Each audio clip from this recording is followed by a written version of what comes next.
Good evening, everyone. Welcome to the Portland City Council meeting. Carla, would you please call the roll? Fritz. Here. Fish. Here. Saltzman. Here. Novick. Here. Hales. Here. Welcome, everybody. We're going to have some procedural items here. Carla reading the three ordinances, make some opening remarks, and then we're going to take up the business-related ordinance number 46 first. So, Carla, would you please read all three? Item 46, create the Portland Street Fund and establish a non-residential transportation fee to fund Portland street maintenance and transportation safety needs. Item 47, establish a residential transportation income tax to fund Portland street maintenance and transportation safety needs through the Portland Street Fund. And item 36, direct the Bureau of Revenue and Financial Services to research and report to council on the feasibility of applying a local income tax to income earned in Portland by individuals who are not residents. Great, thank you. So let me reset the context for this. It's been some weeks since the council worked on these issues, and of course we've had 14 months of community conversations about transportation revenue. That is of course part of a much longer timetable.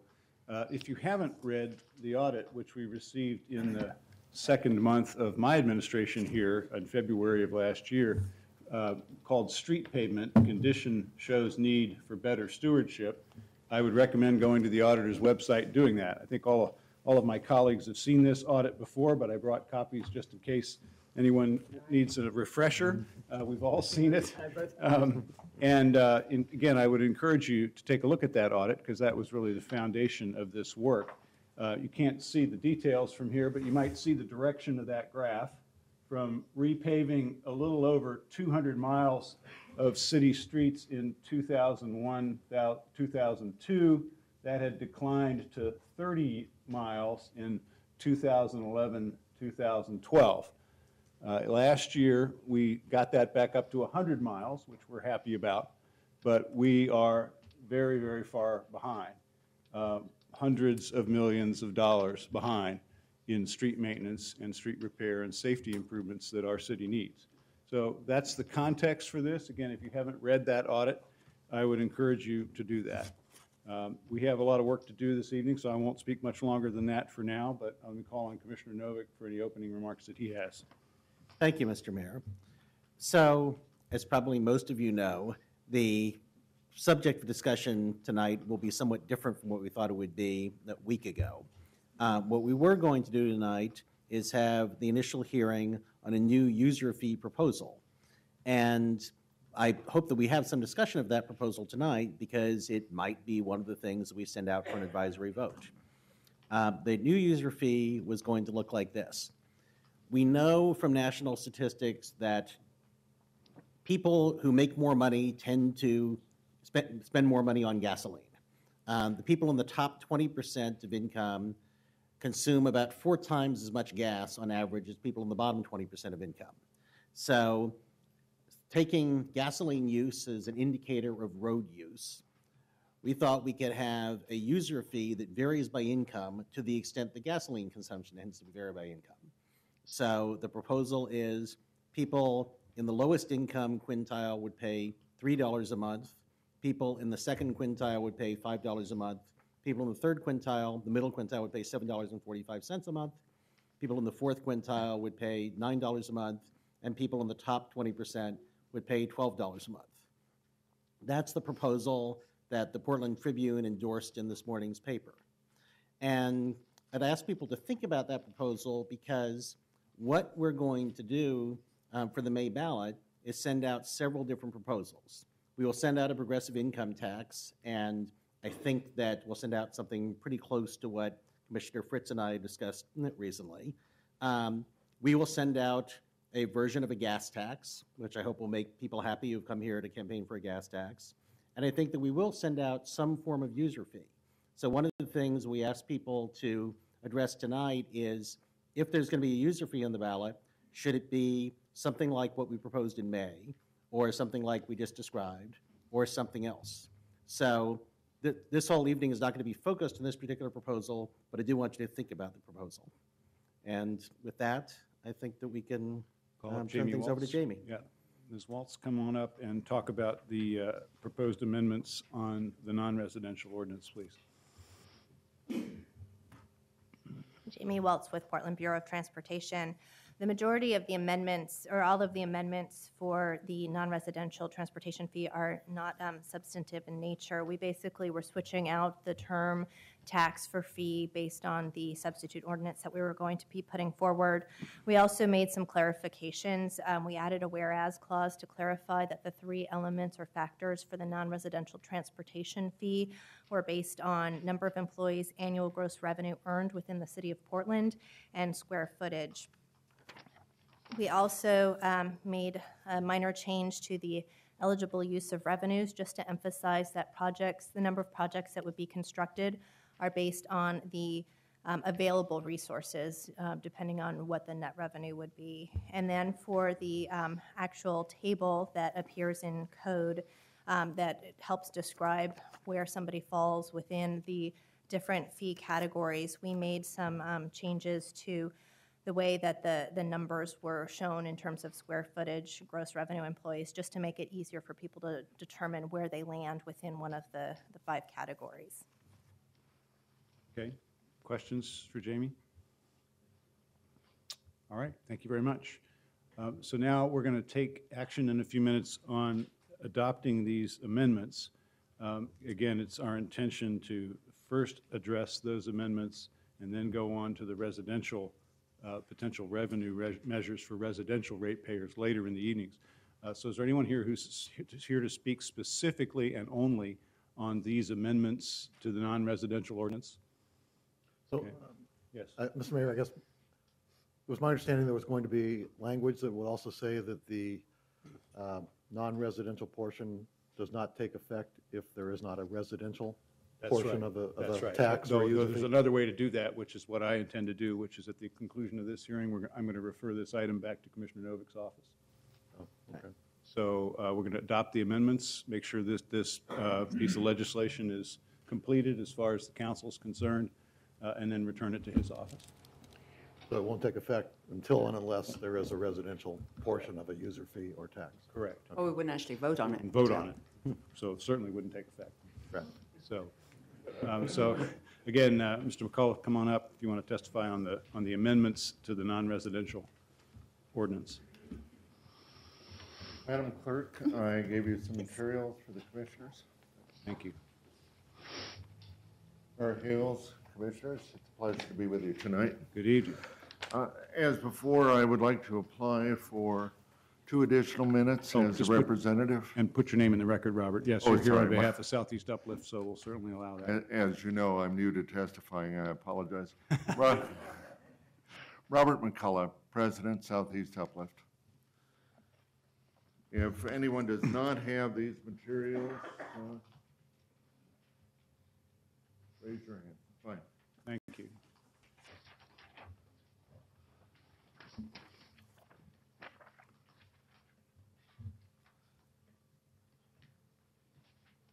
And I'll ask your indulgence for the half minute, given the, Oh, did she start the clock? Yes. Sorry about that. I'm will not worried count about it. against you. I have one preliminary issue, it's very quick. As you know, we have received materials from PBOT. That was a struggle, ended up in court. We had a settlement with City Attorney Thatcher. That's been performed on. We see no reason for further litigation. We're hoping the city does not. We have sent such a letter. In fact, we brought our lawyer in case you all want to smile at him, James Seal Baxendale. Okay. Thank you. Basically, transparency is part of what the neighborhood association process is about. We also paid some $2,000+ for 3 small spreadsheets. We've asked for that to be waived and returned. Our understanding is those were in existence. Only a few columns were redacted. That's fine with us. So that makes it easily the most expensive spreadsheets known to man. Again, all of our dollars are used for community purposes, and so money taken from us simply are taken from the people. So to the issue, My comments tonight are operational. I'm wearing my green eye shade. I decided not to wear a green eye shade, but they are specifically on the non-residential portion and the implementation of the non-residential portion. As you know, we've been through the proposed legislation in detail. It has a variety of operational issues. It will be difficult to collect. It has issues with overestimation and also issues with equity. On the equity issue, it's a simple one. The staff used a sample of businesses from the city to derive the share for each type of business. We've focused on transportation because, of course, Portland is a transportation hub. That sample of businesses was 52. The 52 businesses were a scoping study. They were preliminary. They clearly were never checked. It came immediately to mind that the Paramount Tattoo Parlor does not do much trucking. We also believe that Volunteers of America doesn't do much air transport. We're fairly certain the resale shop in Northeast Portland does not do much railroading. In point of fact, the major transportation entities were not included, and erroneous entries were. What this means is that the weight of the taxes got misallocated, and unfairly. Medical is now too high, transportation is too low. Now, we're going to have some time now before we get there, and so we would comment to Commissioner Novick, it's a good time to send your staff back. Let's certainly clear the poor tattoo parlor out of the transportation sector, but I would also recommend that we put Delta Airlines and the Union Pacific Railroad back into the transportation sector, even though I like Delta Airlines. So then to the serious operational issue. The revenue forecast as developed is 100,000 firms. Unfortunately, it's also full of errors. Among those errors is the largest single employer in the city, which is, of course, the All's Well That Ends Well colonic cleaning company. Three women who run it, very fine. I asked their permission to use their name. I think in the interest that no publicity is bad publicity. I find myself discussing colonic cleaning for the first time in my career of 35 years. I brought forward to Exhibit D, this is directly from your proposed legislation. You'll notice two red arrows. Now what's happened here is because the scoping study used the wrong employment data and we presume analytically the wrong revenue data. The column the firm was in was wrong. They're placed in column C, which is for a mid-sized business. However, they only have 3 employees. They, in fact, have a small office next to the very well-respected lawyer, Cynthia Comfer. It is probably not 40,000 square feet as covered in the study. Now, what this means operationally is that we will not be recovering $20 million. Moreover, we know that the problem is pervasive rather than simply an example. When you go through the study, we discovered that there are 2 million jobs in the scoping analysis. That's 8 times the actual number of jobs in the city. This means that the vast majority of your columns, Commissioner Novick, will be wrong. And it means that your revenues will be wrong. And what it also means is you won't collect the money. Let me close on one note. Each one of these entries, thousands of incorrect entries, will now have to be litigated and checked. So if we look to the Ross Island Cement Company, which we all know well, hundreds of trucks, they only have 7 employees. So you're going to have to pursue them to get their revenues up to the appropriate level. So the good news is the ladies with their colonic cleansing are being cleaned out. The bad news is that Ross Island Cement apparently is scampering away with the goods. Thank you very much, Thank Mayor you. and Commissioners. Thank you. Appreciate you bringing this forward. Obviously, there'll be time now, and obviously call on you as a volunteer to work with Thomas Lanham, who's here from the Revenue Bureau, and Commissioner Novick and the staff from the Transportation Bureau to iron out any of these methodological questions before we take this back up. And Mr. McCullough, you'll be happy to know that all of us associated with the Transportation Bureau, our first New Year's resolution was spend more time with Robert McCullough. I want you to know, I have never had so much fun working my tail off over the holidays for no pay. Thank you very much. Thank you, thanks a lot. Thank you for your diligence in looking into these things. You're welcome.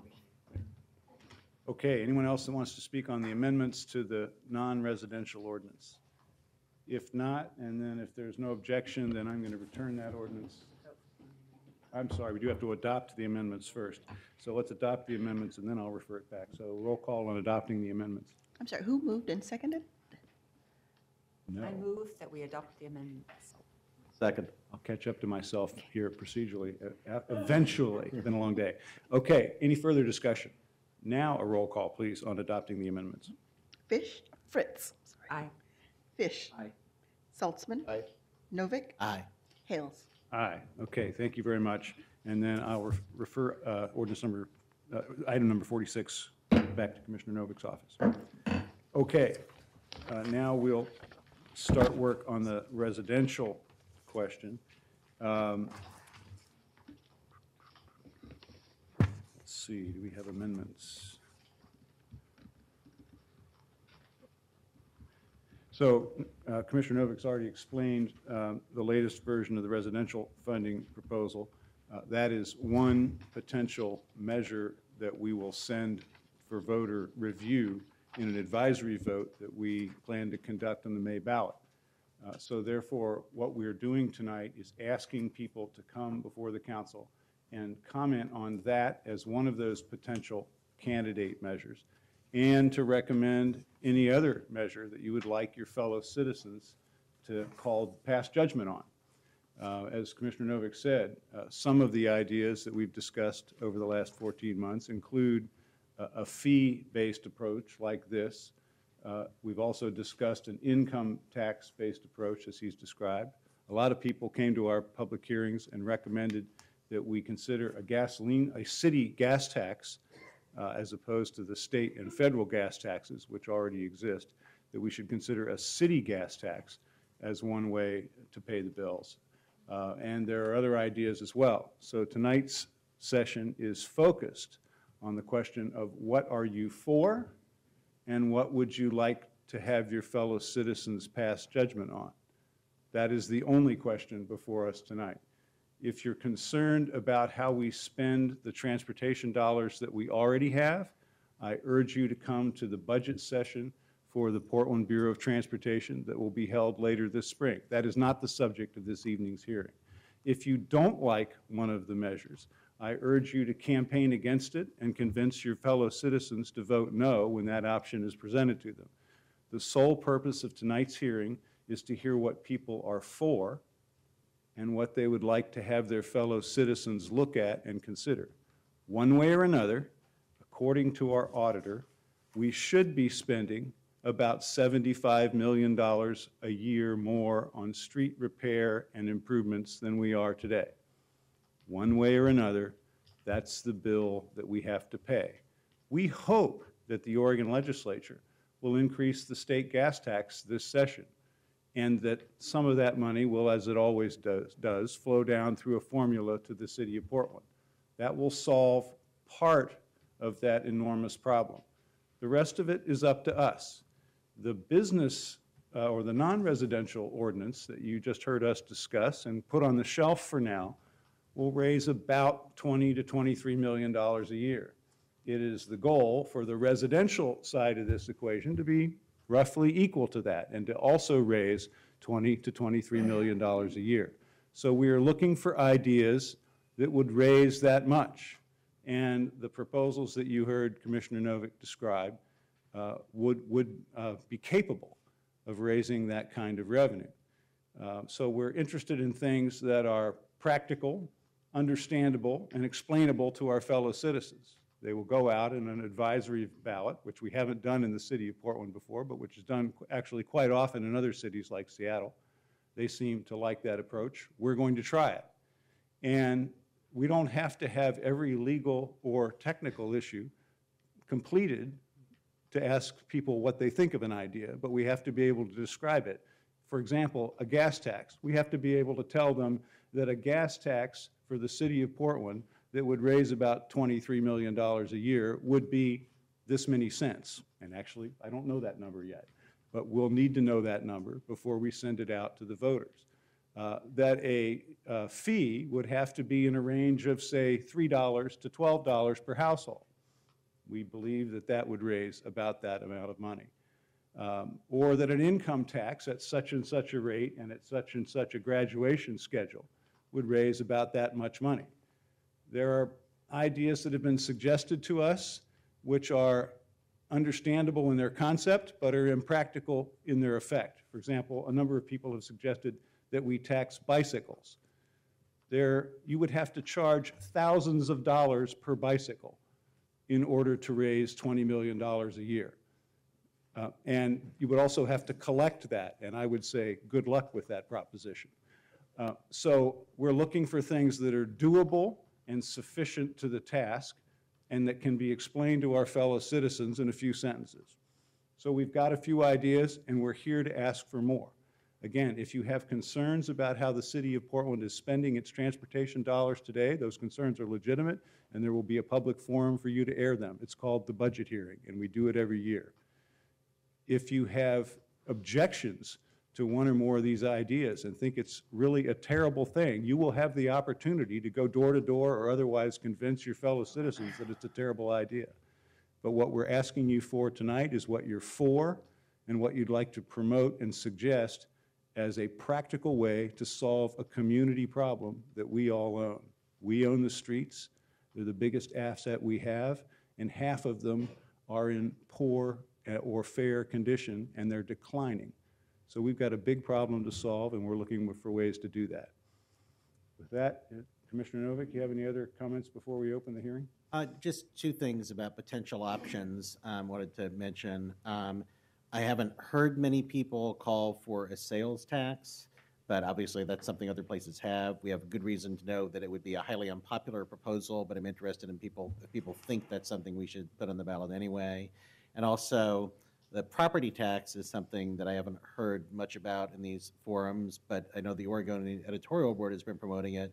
So I'm curious if people think that a property tax mechanism is something that we should explore as well. Thank you. Other council comments?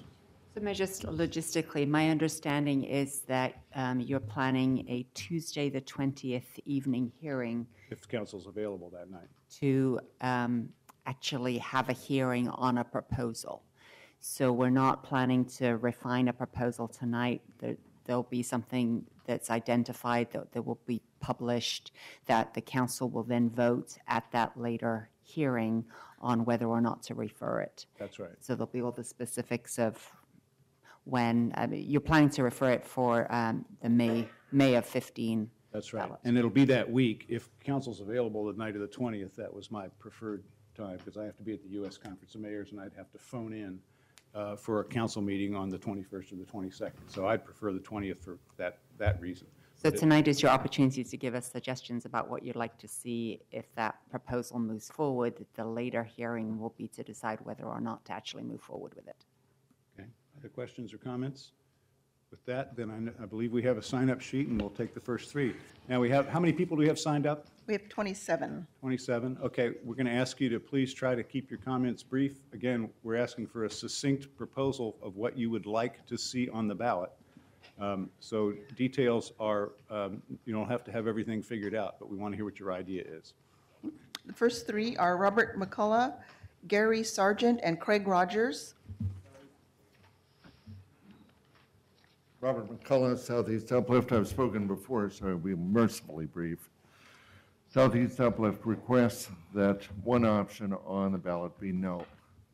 Oh, that will be Simply that available on each, yeah, it'll be available on each of these items. So the question is what item Southeast Uplift would like to see. And that we will work on and get to you. The answer to your question is each penny brings $2 to $3 million if applied to the full set of fuels.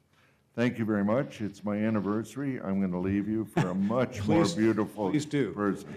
Tell Karen we apologize for diverting you temporarily. I certainly will. Thank you very much, Mayor and Commissioners. Happy anniversary. And to clarify, therefore, the proposal is not to list a bunch of things and say pick one. The proposal is to refer a bunch of different questions, of which the answer will be yes or no. Thank you, Commissioner Fritz. So somebody could vote no on everything. Right. Gary, good evening. Or yes on everything. Good evening, Mr. Mayor, Commissioners. I'm Gary Sargent, and I run a business, my 40th year as president of our small business out in Southeast Portland. I also serve as vice president of the 82nd Avenue of Roses Business Association. In regards to these proposals, what I think that a key component in any of the proposals out there needs to encompass how do you bring in the people that are using our roads that are leaving at night and going to Clackamas and going to Hillsborough and going out to Troutdale. How do you incorporate those people into it? I've thought very hard about that, and the only way to do that is through payroll, some kind of a payroll contribution, if you will, for lack of a better term. I am ecstatic at the fact that you're willing to work with Robert in regards to some of these discrepancies. But I also read the streetcar audit. And as a businessman, I know we're going to discuss this, but there's a lot of things that need to get put back in order financially to gain back the citizens' trust to pass anything through a vote. And I just urge you to heed what the auditor has said in regards to the streetcar. And I have these highlighted here, but I realize that you've set some ground rules, Mr. Mayor, so. I appreciate it's that. another- Payroll tax is an interesting idea. I'm not sure if we have, I'm sure if we have the legal authority, but it's a good thing. We'll go check. If they work in Portland, they're driving to Portland, they're using Portland roads. No, I understand, but there are some taxes where the legislature has preempted our authority to collect them. Well, Mr. Sergeant. I'm not sure if No that's the relation to Sergeant Towing. No, don't you even go there, no. To dispel that, Dan, sorry about your car. No, so is the model that you would ask us to look at the TriMet model? Well, it has to incorporate how you can get the people that are using the roads Right. that live somewhere else. Look, you're asking the citizens of Portland to pay for the Selwood Bridge. Most people that live in Clackamas are the ones using that. They turned down that $19 per year registration fee.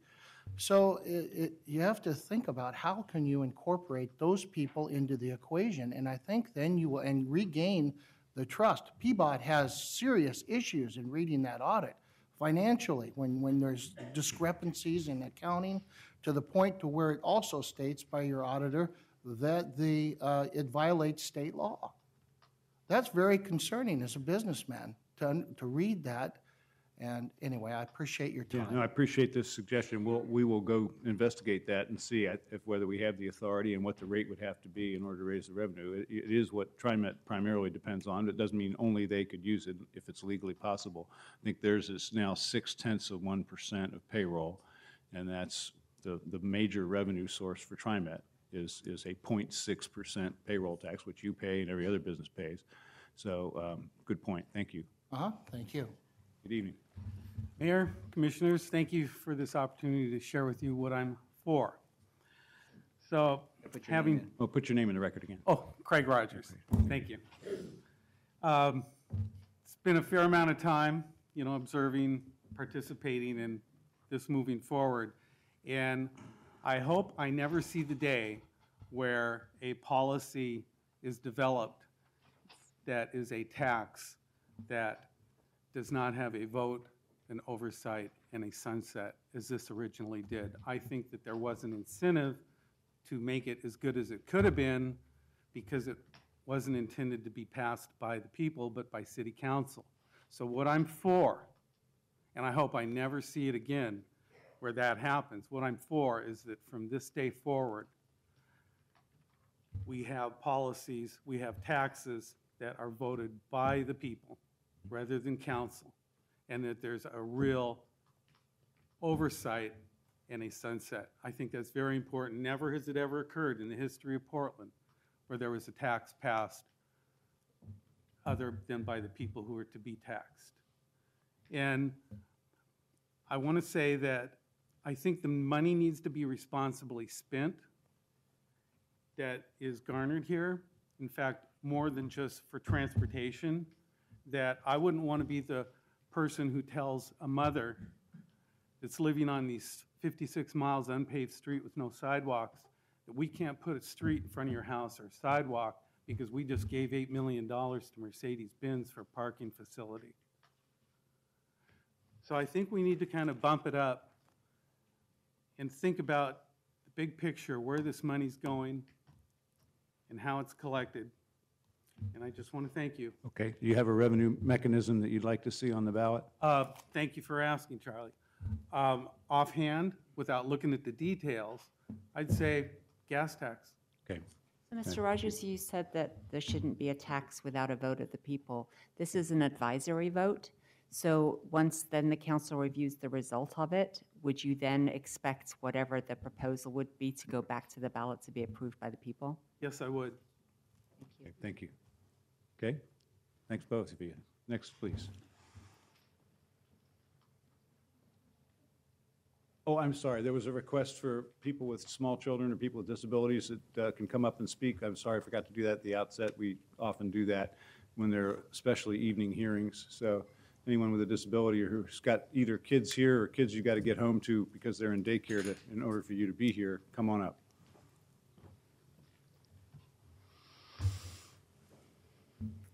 Good evening.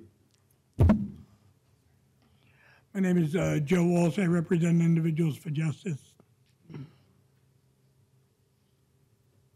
Most people that have been following this agree with you that we have to fix our streets. I live on 74th and Division, so it's very close to 82nd Street, and anything east of 82nd Street is in terrible shape. Everybody is in agreement with you on that. And we do not argue with the audit, and we do not argue that we have to raise somewhere around $50 million a year more in order to catch up. And it will take us a while to catch up. All of that is not in debate. Here's what's in debate. We don't trust you.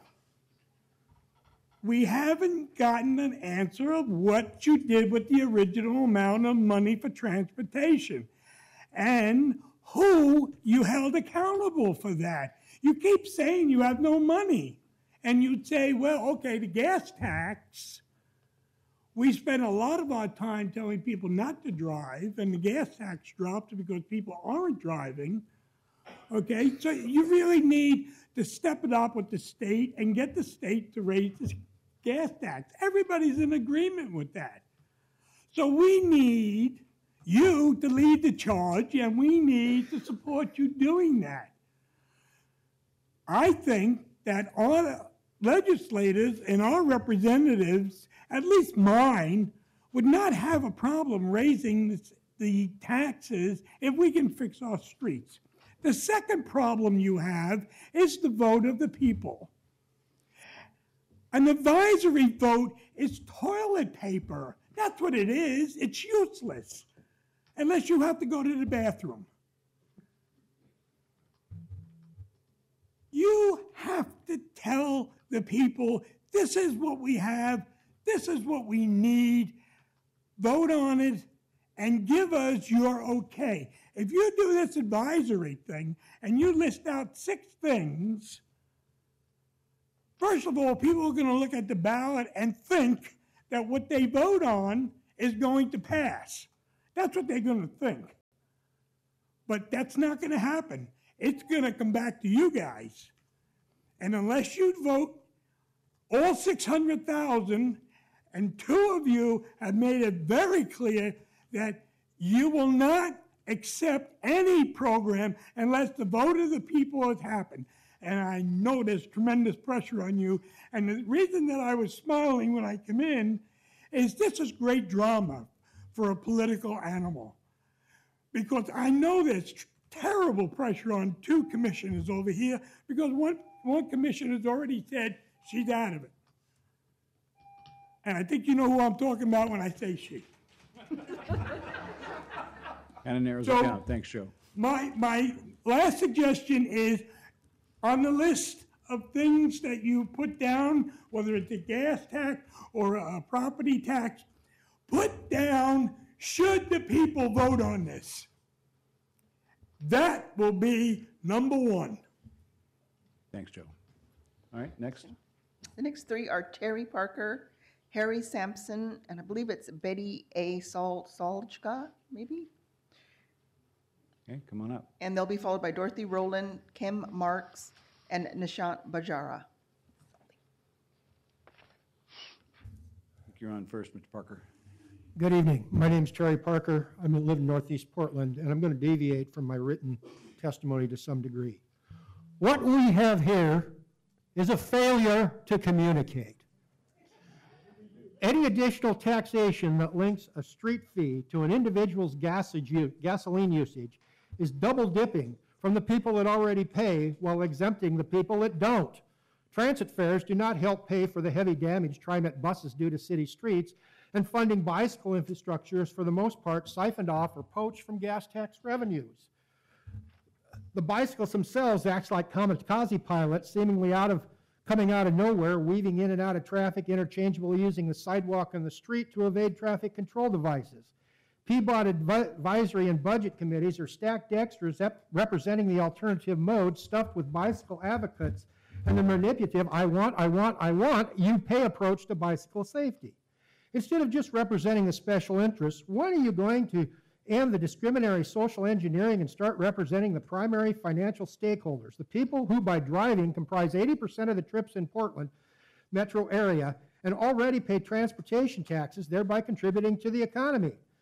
Promoting one less driver is promoting one less transportation taxpayer. This is an equity issue, not a mode issue. Sharing the road must require sharing the financial responsibility. I have said it before and I will say it again. Bicycles are not royalty. If you are going to ask the public for an advisory vote, now is the time to ask the public as a whole if adult bicyclists should pay license user and or license and registration fees as part of a total funding package, not a standalone package. And I don't think any money should be spent on bicycle infrastructure until this takes place and until they start showing safety themselves as they ride today. After any proposed advisory vote, any proposed street fee must still end up with an up or down vote by the people. If the answer is an income tax or an income-like tax, it must have a 99.9% collection rate. The final outcome of any new funding method must also have a goal of financial self-sustainability for the alternative modes, coupled with a better balance of priorities. These priorities must include motor vehicle infrastructure, capacity, and parking improvements as opposed to road diets, a transparent prerequisite of motorist equity that includes a proportionate representation on PBOT committees, and the premise that motorists paid taxes and fees are no longer used as an ATM to pay for alternative infrastructure. Thank you. Thank you. Good evening. My name is Betty Salaga. I have observed this whole process and read every piece of paper that's been published. I think this whole process has been a terrible shame, and the residents of Portland have been totally disrespected in this. Throwing one new plan, one scheme here, one scheme there, it's really been a farce. And this advisory vote is adding more on to that. It's comical. And we don't deserve this. We deserve to have our streets in repair. And you had the money and you squandered it for years. Why do we have to come up with the money now? We've asked at various town halls and meetings, when is the city going to look at the city's budget? Where are you going to take some money out of the city's budget and put it on these streets? There's a $4 billion budget, is that correct, about? If you count all the different budgets. But again, we're here to ask you what you're for tonight. Well, I'm for the city having some skin in the game. I'm for the city. In fact, you just put out a press release today or yesterday that was telling the bureaus that they needed to think before they asked for new programs because they couldn't fund all of the new programs. Well, let's just put those programs on hold for a couple of years. The Barber project does not need to be done right now. Any other light rail does not need to be done right now. It's just your preference. So why don't you just put some things on hold, let some streets get repaired, and put some money up for this? Why do the citizens have to pay for this again? My property taxes are in excess of $8,000. They go up every year now, $1,500. Portland Public Schools will have a new bond measure coming up that will add another $2 to that per assessed value. So I just think that the citizens deserve a good look in the budget of where you can take some money and put it toward this. Thank you. Well, as I mentioned, you'll have the opportunity to look at that budget extensively over the next several months while we open the books and prepare to adopt the budget for next year. But you didn't say you would look at it. Well, of course I look at it. It's my job. But You didn't say that. Well, of course we will. We spend hours and hours and hours on the budget in my office, believe me. Then we haven't heard anything from you about what you think can be used, what you think can be reduced. Well, you'll see that, as always, in the budget. It's a big budget. But just as a clarification, the general fund is 400 million about. So that when you talk about 4 billion, most of that is, or much of that is things like water and sewer and all those kinds of things. Right, but we all know that you all made exceptions, or some of you did when you were voting for all of Randy's cockamamie things, that you made exceptions. You made exceptions and took money from anywhere and everywhere to buy things we didn't need. Right. So, Well, but the whole general fund is 400 million, more than half of that goes to police and fire. So that's where the bulk of the money goes to. But please participate, because we do have an extensive budget process, and we welcome more eyes looking for those hidden pots of money that we haven't yet found. And actually, ma'am, hardly anybody ever comes to the budget hearings asking that we cut something. Usually people are asking for more money for something, so it would be an interesting change of pace to have anybody come to the budget hearing saying to cut anything. Well, why don't you all say no? Well, we often do. So again, I want to give you that opportunity. And again, one thing I guess I hope you would remember is, for the 5 of us who are here now, regardless of how the money was spent in the past, we don't get to revisit the past. We get to do it right now, and you get to tell us what right means.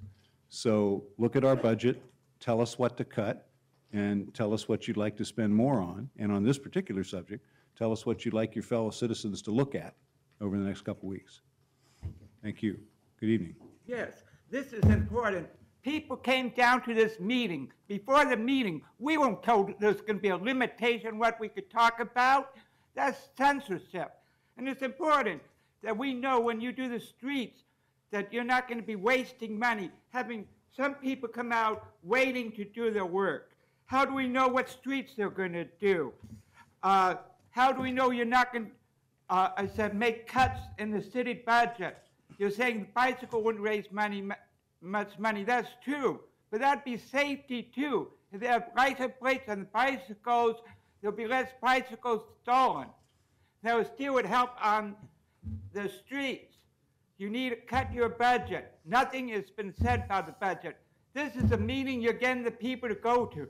As Novak says, budget meeting not many people are going to. This is where we're coming to. And I think it's 100% wrong when you don't believe in the United States.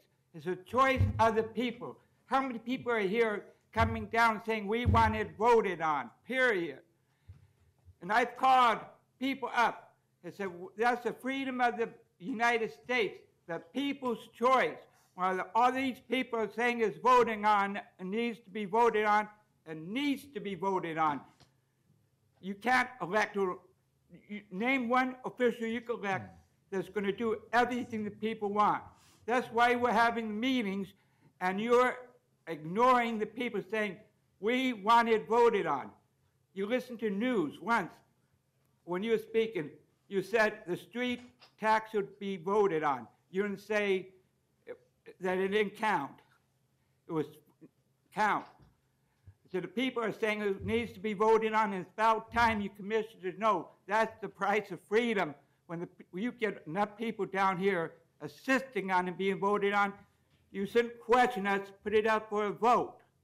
We live in the United States of freedom. How much money is spent overseas to fight for freedom? And you are taking it away from us. In your regular meetings, do you get as many people coming as for this street tax? No. That shows they wanted to vote on it. It's time you listen to us. I've called up Fritz's office and others and say, why aren't you listening to the majority of the people that wanted it voted on? No response. It's a shame that you're doing that. That's taken away our freedom. And for you to announce there what we could talk on, that was not said in the paper. There was going to be a meeting on the street tax. Nothing that we have to limit what we talk on. Well, we're here about what you want to pay for and how you want to pay for What we're it. saying is, the workmen, you need to take money out of other things, like sweaters downtown, 114,000. Well, for our businesses, other neighborhood needs businesses. Sweaters was donated. It wasn't advertised. Money down the drain. Okay, thank you very much. And you need to listen to the people now. Thank you. Okay, next, please. The next three are Dorothy Rowland, Kim Marks, and Nishant Bajaria.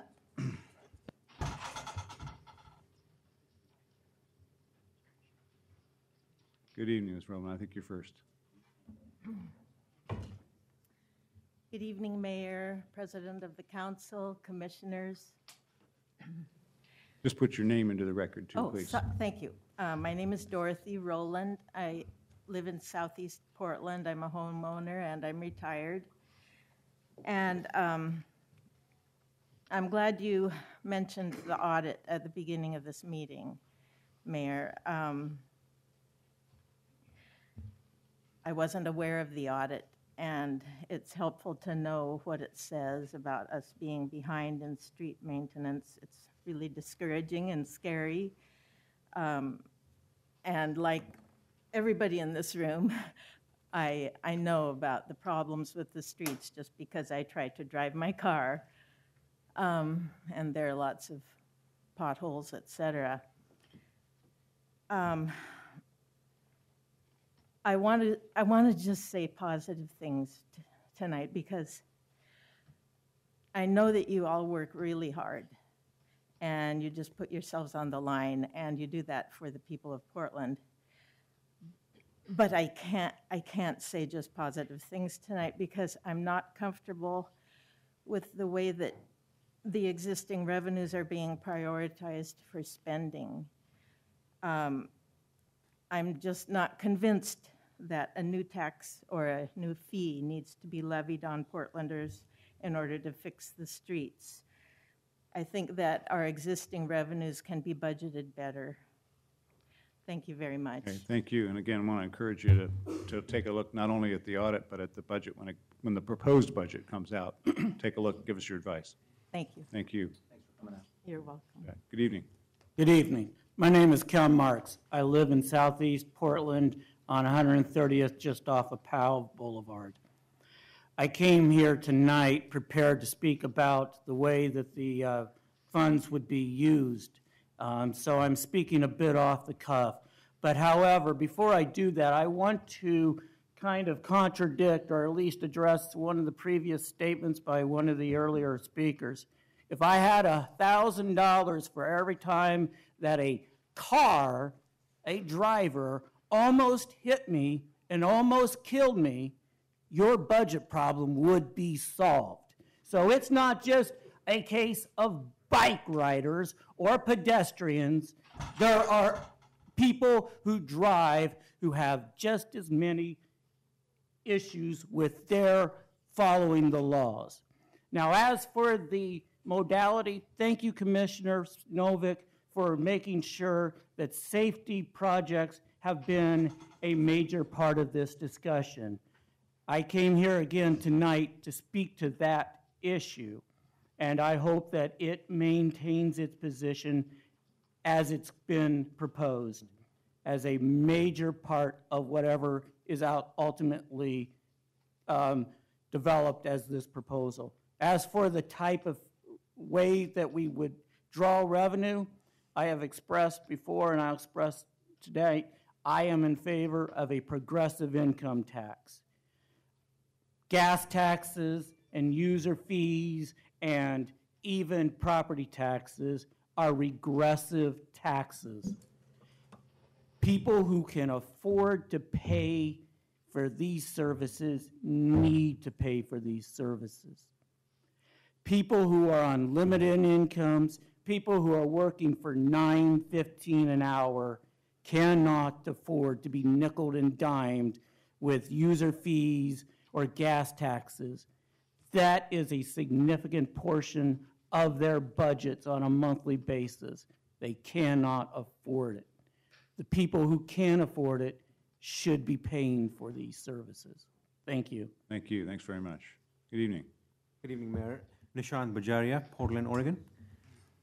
My proposal in terms of what the ballot should look like would be an extra line that tells people if you support none of the options the city gives you, what would you have us cut?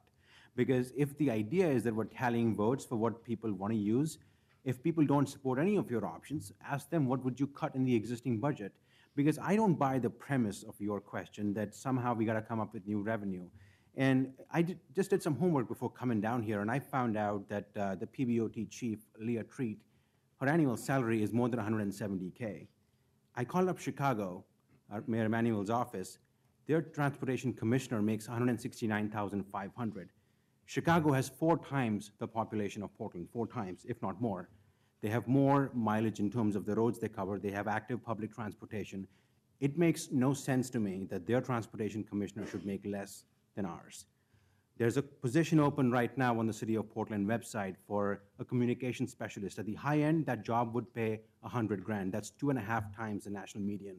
Why the City of Portland needs to hire yet another communications person that makes $100K is beyond me. And I know I've talked about this before, Mayor, but I don't think I can trust you with handling my tax dollars properly. After that trip you took to the resort at Mount Hood, you could have had that training in town. That was a diversity training for white men in the city of Portland. I'm not questioning the need for that training. This is a complicated society of ours. Things happen. You could have had that training in town. You could have had that training in City Hall. You could have stayed in a hotel. You could have bought food from restaurants in town. That would have helped the local economy. There was no need to go to a luxury resort. I guarantee you, families sitting wondering how they're going to make yet another tax payment to the city are wondering, why does the mayor need to go to a resort for a training that could have happened downtown? So when I look at your priorities, I don't know how much of this new revenue would be used to fix our streets. It's more a question of if the past has not been perfect at all or has not been ideal, how is this new money going to be used? The other issue that I have had is the explanation for why this cannot be sent to a vote has kept on changing.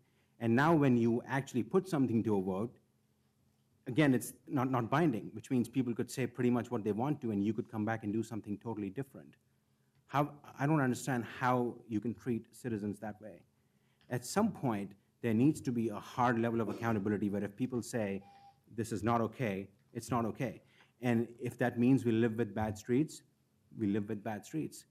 But what you're doing right now is asking people for more money, and that means you never have to make any choices about what to cut. Let's try cutting something. Let's cut funds from the streetcar.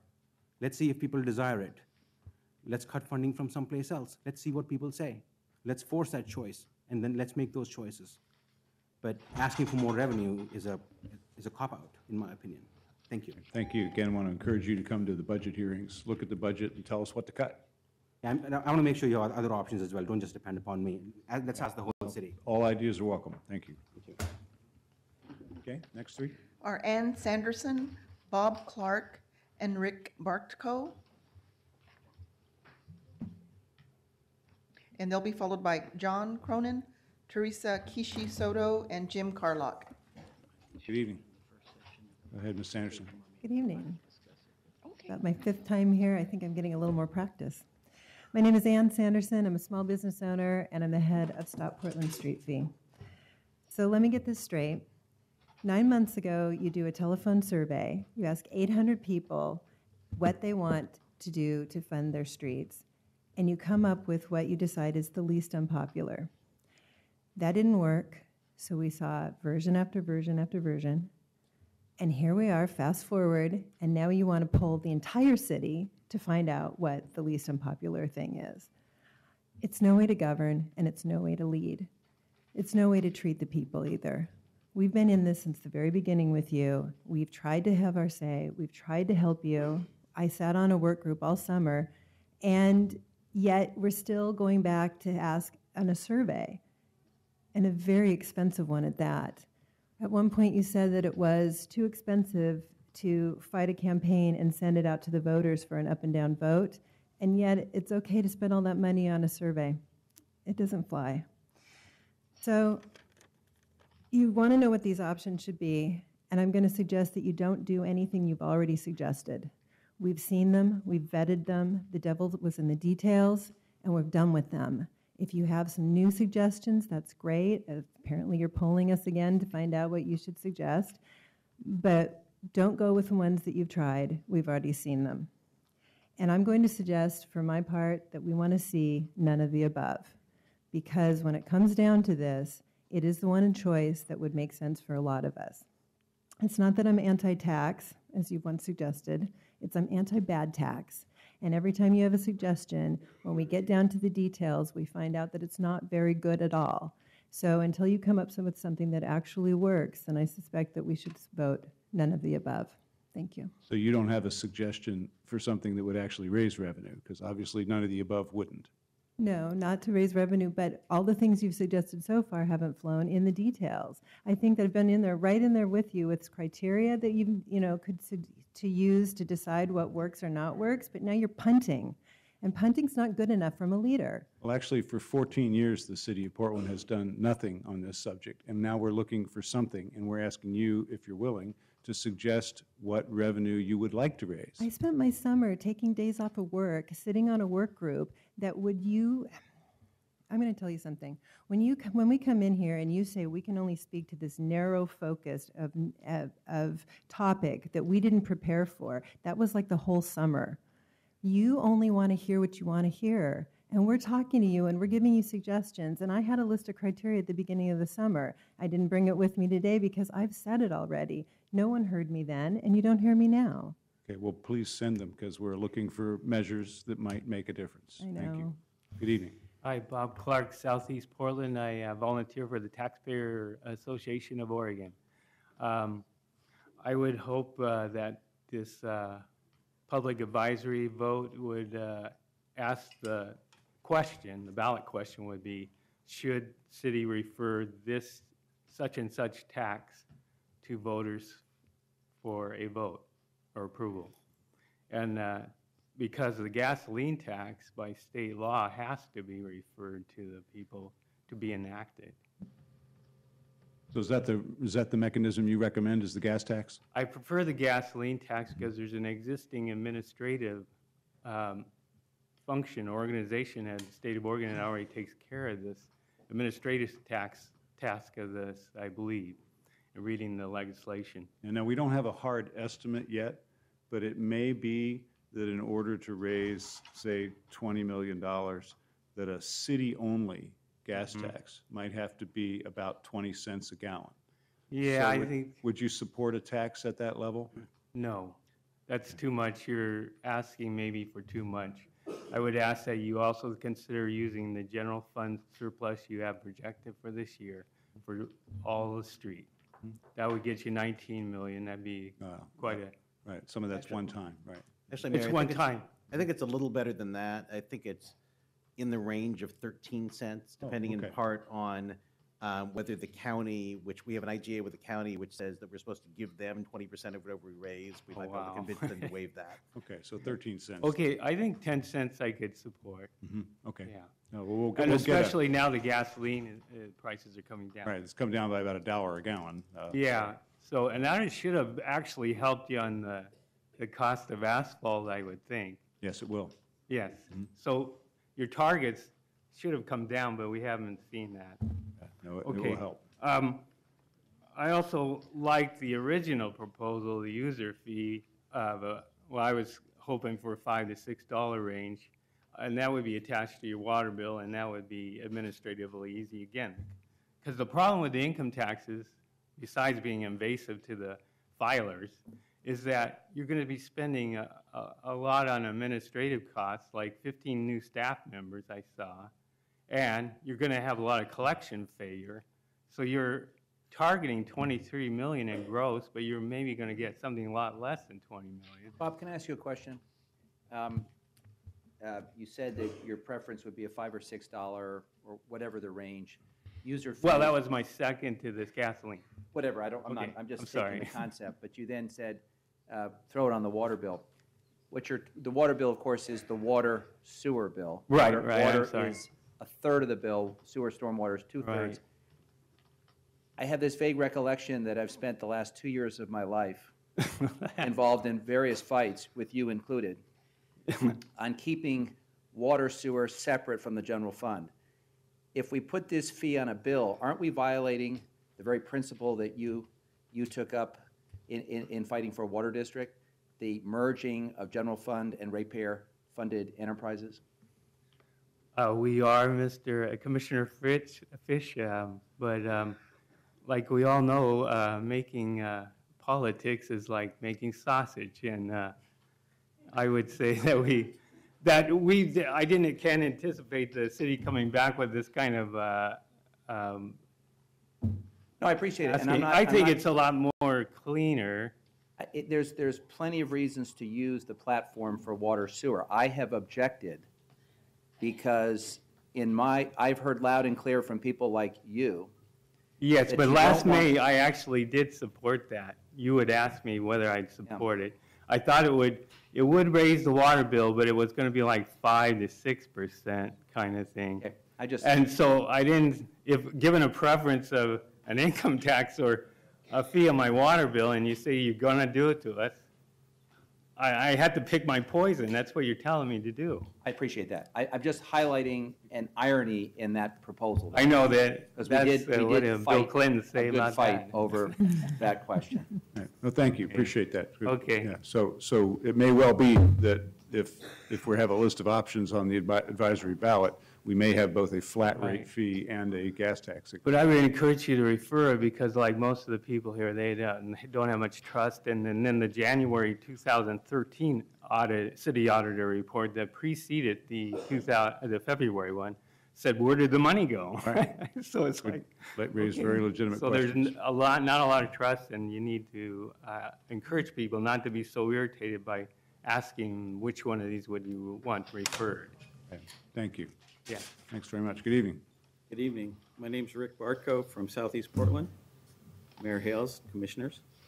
The trust word keeps coming up. I think that's paramount in any of the leadership decisions that you make. Just to start off, I had some materials. I'm a little new to this, so I should have been here on the first go-around with McCullough, and I have some materials that are pertinent to what Mr. McCullough discussed about the business fee. Okay, well, we can. And you, if any, I have my contact information on there, so if you want to ask me Okay. some questions about it, I can. All right, thank you. So I just have a question. What's Multnomah County going to charge for a special election? It depends on how many other things are on the ballot. It'll cost somewhere between $100,000 and $300,000 to do this. My recommendation, I don't know if this is feasible, but could you put a survey on a Portland City website and just advertise that and It's another way to do it. What this will do, of course, is give every citizen of Portland a chance to tell us what they believe is right. Right. Not everyone will return a ballot, of course, but everybody is given the opportunity in our state with mail ballots to Right. express their opinion. Right. So it's, again, it's used in other states much more than it's been used here. I guess someone told me today that the city of Portland, during the Goldschmidt administration, which has been a while, did an advisory ballot at one point, but it's obviously not a common occurrence here. Yeah, yeah. So I guess that'd be the question, whether or not the city could do a mail-out questionnaire, or whether it ought to be more, less expensive, do it through Multnomah County. I don't know, just for. Well, an there idea. will be a May special election anyway, because there are Portland School Board seats and Portland Community College, I believe, seats that are up for election. But the incremental cost of additional parts of the ballot is Right. charged to the governmental agency that's put the thing on the ballot. So we'll pay a portion of that cost based Okay. on our portion of the paperwork. Mayor, does that mean that if we were to, if, for example, this was on a general election ballot in a presidential year, for example, with a lot of stuff on the ballot, does that necessarily mean that our cost would be substantially Our lower? proportionate cost would most likely be lower. Because there's so many other items on the Right. ballot. Right. Okay, so moving on, what I hear, generally here is the notion, the proposal that one thing's going to solve the problem. We need X and we need to raise it through something. And I've heard over the course of discussion over the past year, parking fees. Myself personally, the gas tax makes sense at some level for the city, but to address the issue with people coming in, the commuters in the Tri-County area, of maybe Metro getting involved in collecting some, assessing a tax. I like the idea of maybe some small increment on the payroll tax. Sir, can I ask you a question Yes. on that? Let's say that this is referred in the May ballot, and let's say the results are inconclusive. Mhm. And mayor has said this is advisory only. Right. Is one of the options you'd want us to consider after that event, perhaps some cocktail, if you will, some blend Absolutely. of a number? Absolutely. That together get to the goal the Yes, mayor has established? absolutely. And so you would ask, that's not, I'm not sure that's something we would test, but that might be your advice to us to look at a package. I would hope that in the coming months, you put your very talented analyst to good use and take a look at, and it's down the road, I understand. There's a whole spectrum of things that are going to be happening here. Marijuana tax, the rising tide lifting all the boats in property taxes. And these are always obviously, funds, general fund, both general fund and gas tax. But this notion that gasoline taxes at the state level, maybe at the regional level, at TriMet level, or at the city level, give us an idea on what your budget, the savings maybe in resources, materials for doing the road. Give us an idea on how much of a shortfall there actually is based on some hard analysis. And I think we'd really appreciate that. Okay, now we'll have that. And come up with a cocktail, as Commissioner Fish suggested. Yep. Good. It's a good idea. Thank you. Thanks very much. Thank you all. Okay. Next three are John Cronin, Teresa Kishi Soto, and Jim Carlock. And they'll be followed by Roger Hull, Hiram Asmuth, and Richard Donan. Good evening, welcome. Hi, John Cronin, Southwest Portland. Other people before me have expressed issues of trust, and to me, you just haven't made the case. It's not that I haven't read all of this, I haven't gone to budget meetings, but we've gone in a short amount of time, from your perspective, to having roads that were more or less okay to a huge problem. And that hasn't been explained to me. I'm willing to consider any of the tax alternatives. And I'm sure this issue hasn't become as serious as it has from this council. This has taken years to get to this point. And it may be uncomfortable to talk about it, about prior commissioners, but it's obvious that this has gone on for a long time. And until the case is made better and more specifically as to how we got here, I'm not trusting any more money to the city to fix it. Mayor, when was the last year that gas tax was increased? The federal gas tax was last increased in 1993. The state gas tax, I believe, was last increased in 2009. The city gets a portion of each of those. And actually, yeah, I'll give you a copy of this audit.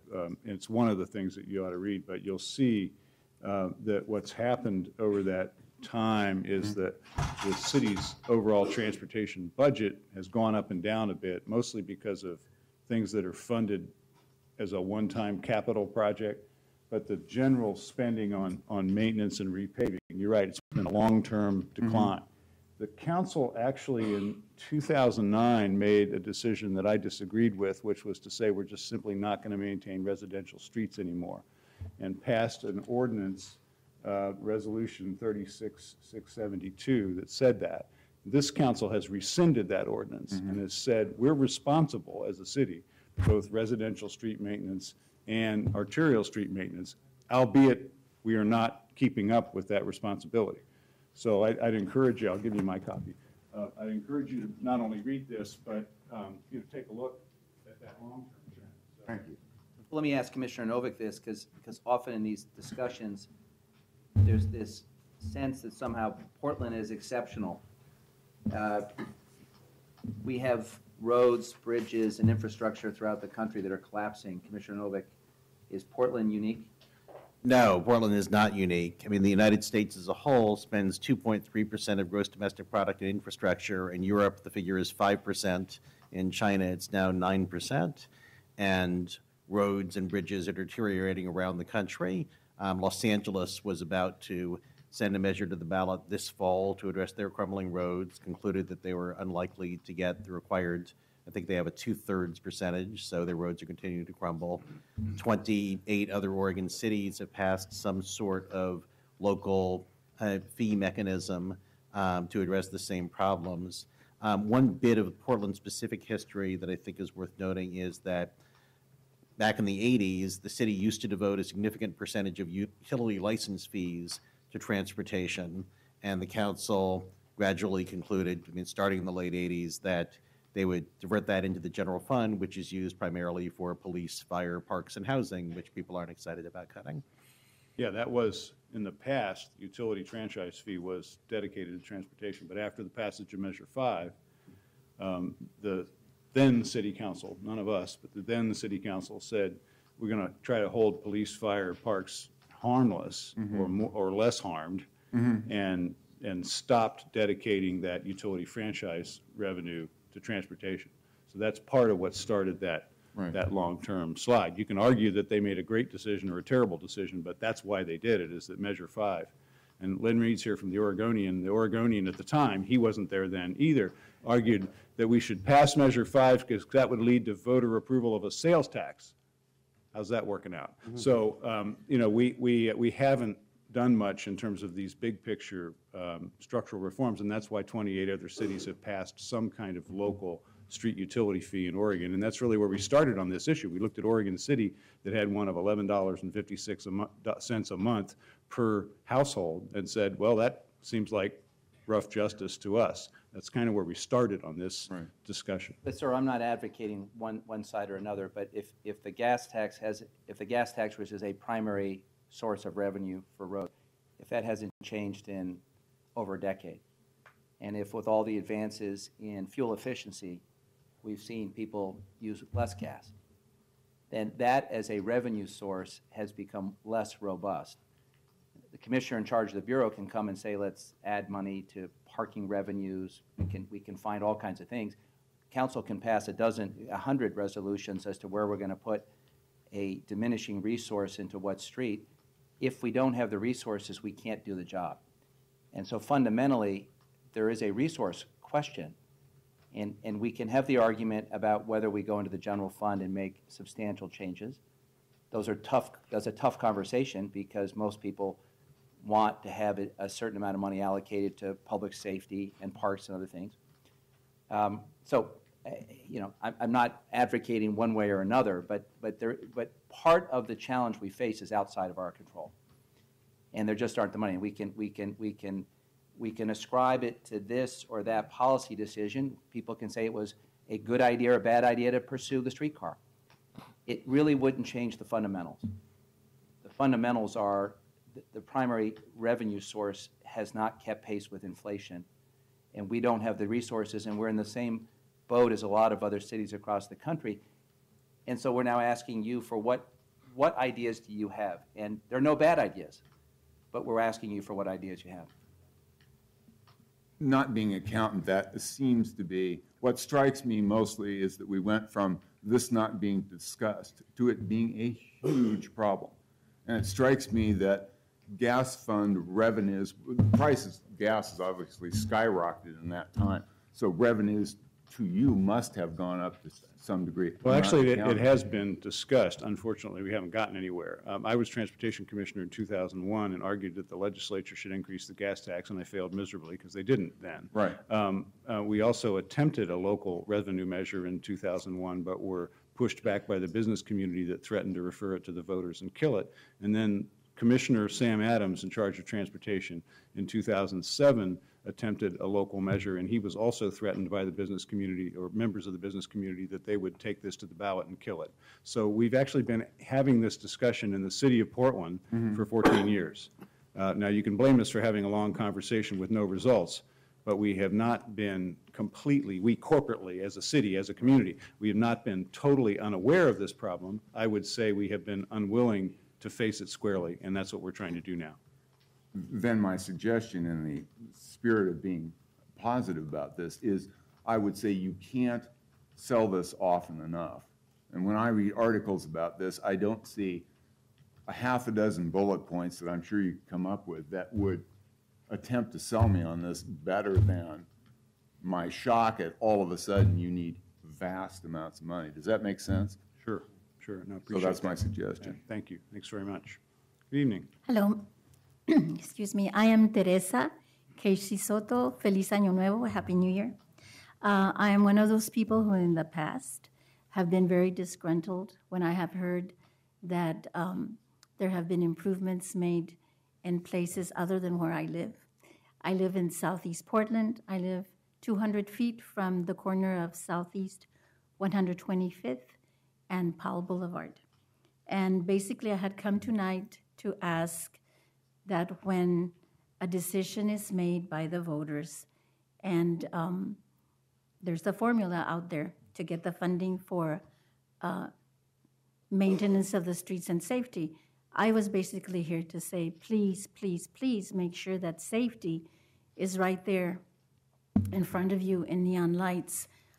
In order to get from where I live to Safeway walking west, it is very, very difficult because the cars that are turning have to stop if they're turning into another street, and the ones behind them will not wait. So it is very frequent that all of us who walk there are threatened with death. There's also a lot of families there. You see moms with pushing their strollers and holding on to strollers. And not too long ago, I think you know that someone was killed again right there on that corner. So basically, that's why I had come tonight. Now that I've been listening, I want to say a big thank you to all of you for taking the time to have us here tonight. I know some of us came with a different agenda than what you have, the criteria you have put forth, Mayor Hales. I also want to thank Commissioner Novick for being very brave and taking this on, the whole transportation issue. And I'm also talking about transportation as it relates to other needs that we have in Southeast Portland. I want to thank Commissioner Fritz because she has been an advocate of those of us who ride the bus. I am with Opal Bus Riders Unite. I'm also with East Portland Action Plan. I'm going to close by saying, keep on letting us know what's going on. I really appreciate having been invited to one of the meetings that Commissioner Novick had. I was representing several constituencies, I guess you could call it, and I really appreciate that. And I am very well aware of the fact that people do not trust City Hall. So anything you can do to bring back that trust will be greatly appreciated. And of course, I would like for you to always remember that Southeast Portland deserves the rest of what deserves the same as what the rest of the city gets. And I thank you very much. Thank you. Thanks for your advocacy, and I appreciate you pointing the safety issue out. As the police commissioner, I get, unfortunately, reports about things that go terribly every night. And in the last 2 years, we've killed twice as many of our fellow citizens with cars as we have with guns or knives. 35 traffic deaths in 2013, and I think roughly 40 in 2014, and quite a few on Powell. So appreciate you raising that. That bad history. 2013, I believe there were 8 people in Southeast Yes. Portland killed out of 13. Yeah, thank you 8 very deaths much. were in Southeast Portland. Yeah, Thank it's you for terrible. acknowledging that. Thank you. Thank you. Good evening. Good evening. My name is Jim Carlock, and it's been a long time since I've been down here, but this is worth it. So I'm going to save you a lot of money writing ballot initiatives. I'll write them for you. Number 1, shall we have a tax for streets? Yes or no? Number 2, shall we require those who do the most road damage pay in proportion to their damage? And of course, I'm referring to TriMet, which does the most damage, and large trucks. You notice not on this list is cars, bicycles, pedestrians, because they do virtually no damage to the roads.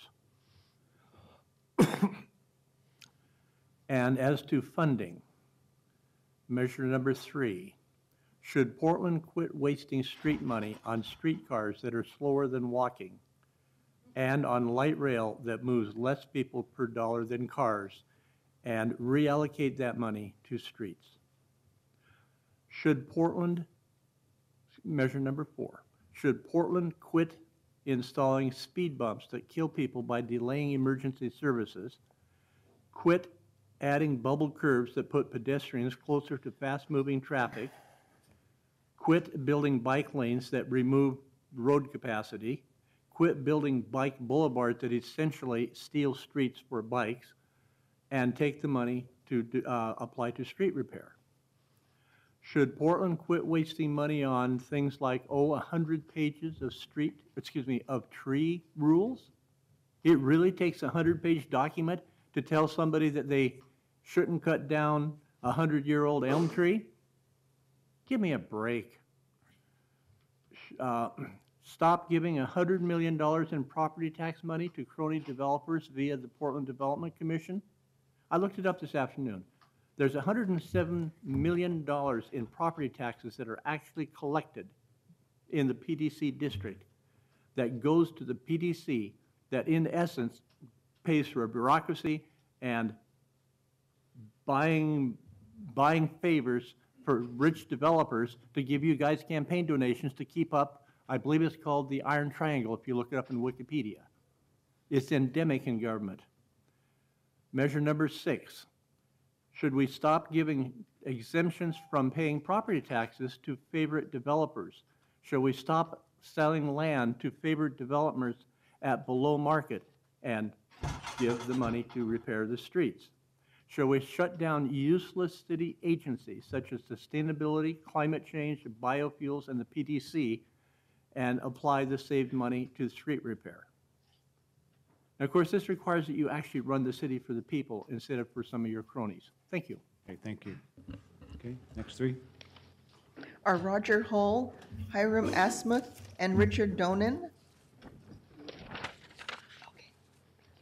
And they'll be followed by Richard Essie. I believe the first name is Lin Fung, and Michael O'Callahan. Good evening. Go ahead. I'm Richard Donan. I've been down here before. And actually, I've been down here more than when I worked for Commissioner Lindbergh doing, I'm an energy consultant, doing solar setback rules for the city, which was a lot of fun, actually. I'm here with something positive I'd like to see on, because I have a one-track mind, obviously, as you've heard from me before, that there is a parking fee similar to, but not exactly like, the city of Chicago and lots of other cities. I recently spoke with a PBOT person last week about the parking sticker fee program I suggested, and I was amazed to hear all the incorrect assumptions that were being made, including one from the city attorney's office that it wouldn't work because it had to be affixed to vehicle registration, and it never did. Actually, the proposal I sent out had nothing to do with vehicle registration. You know, I love this city. I live here for a specific reason, because it's the best city that I've visited, lots of them in the U.S.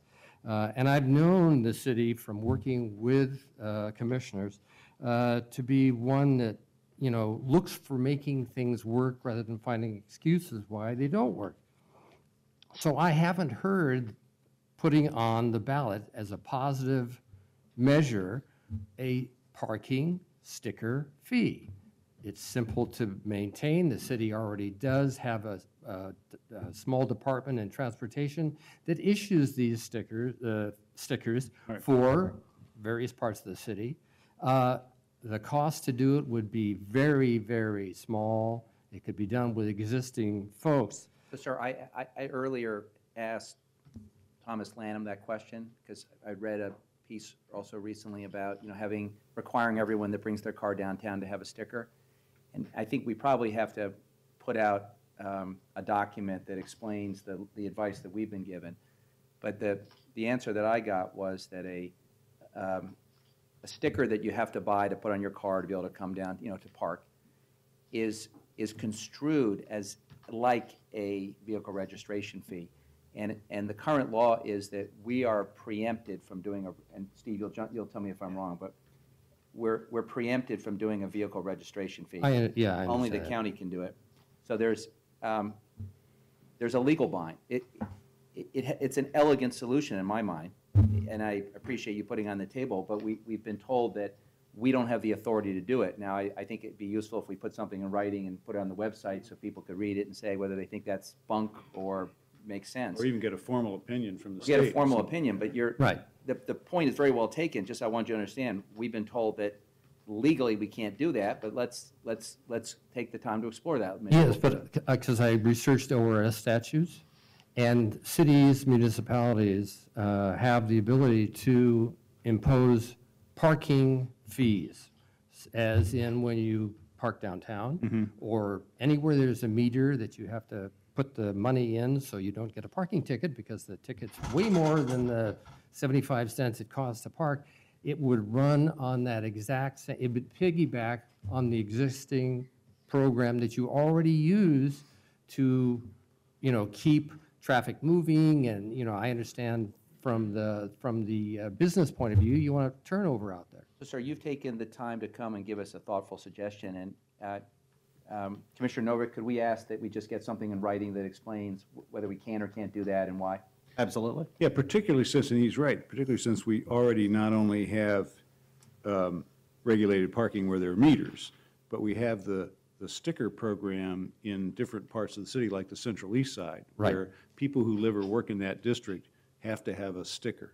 Right. So we kind of have crossed that line in one way. Now, Exactly. we may be told there's a difference between that and a general program. We'll want to hear but you're right, that we ought to ask the question straight up. I would like to see that on the ballot. And I figured roughly a $25 once a year, which is about $2 a month, sticker fee that go put on the stickers would also end up getting people who come in from Vancouver that want to park. And I'm not talking just about downtown, because I talked with the county, and they actually have meter readers out in various areas. Hawthorne Boulevard is actually patrolled.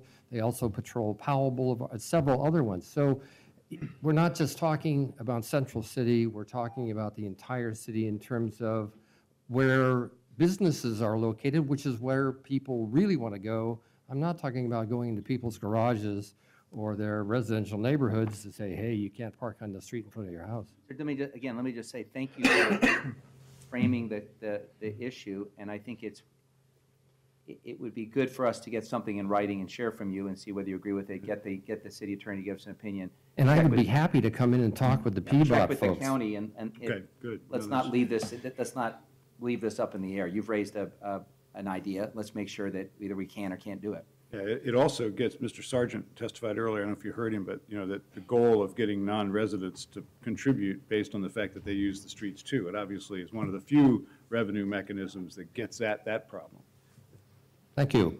Thank you, appreciate it. Now, we will get the legal analysis of what is our window, what does it look like, do we have one at all? And where the wiggle room is in that, right. I mean, I know. Yeah. It's how you ask the question. There's holes in legalese. I here and do there. have to caution, I mean, if the city attorney says, well, it sounds crazy, but it just might work, we wouldn't want to pass something and then have 2 years of litigation and then find out that we lost. I mean, I'd want to be pretty sure that it's something we could do, and the city attorney said so far they're pretty sure it's something we can't. Well, let's get a good, solid look at it, because you're right, it's used in other cities. And it's used to an here. extent. Yeah, thank you. Good, thank you very much. Good evening. And my name is Hiram Asmuth. I reside in Northeast Portland. The big issue, again, with me, it's a resounding theme that you've heard tonight, and it's trust. I have a difficult problem trusting you on two different levels. One is implementation, and the other is intent of this fee. The implementation side, I mean, 3 minutes is not nearly enough.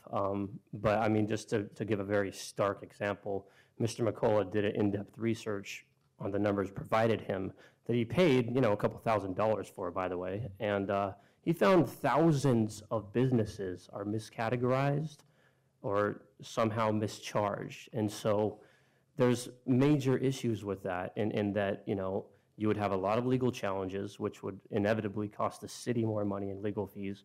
You would have a lot of funds not getting paid. There's a $500 charge that supposedly is the charge. So I think that's another thing that would occasionally happen is some businesses that shouldn't be paying would get the $500 charge from the city that they may or may not pay, by the way, because they were miscategorized. You know, if you're trying to charge somebody $240, then it seems almost like blackmail and saying, well, you know, we're going to charge you $500 if you don't pay the $240, even though you're miscategorized. And if you want to challenge the miscategorization, you're going to have to go through a legal process or some sort of form that you're obviously going to have to spend a few $1,000s to create. And that's just one of many implementation problems I see with this, you know. Can I ask you a question? Yeah. I get the trust part, but it doesn't help us get to a solution. And you're going to lose your time soon, and I don't want you to miss a chance to tell us what, if we did a referral, what would you like to see on it? Well, I think the solution, you know, I'm more of the none of the above type, but I do really like, you know, his idea of the parking sticker. That's one of the very few ideas that I could, you know, possibly look at and support. But just in general, you know, to be honest with you, you know, it's hard for us as citizens to like take time to really research these suggestions that you're bringing to us. This is your job to research these suggestions and have them set in stone and not have thousands of errors on a single document. And so if you're going to refer these three other options, you know, that have glaring holes that we've told you multiple times, we don't like any of these three options. You know, none of the above is perfectly, you know, a good summary, you know. But I want to get to intent real fast too, though. You know, Charlie, I read something recently. I forgot when it was, but it was about 82nd. You know, 82nd is 213 highway.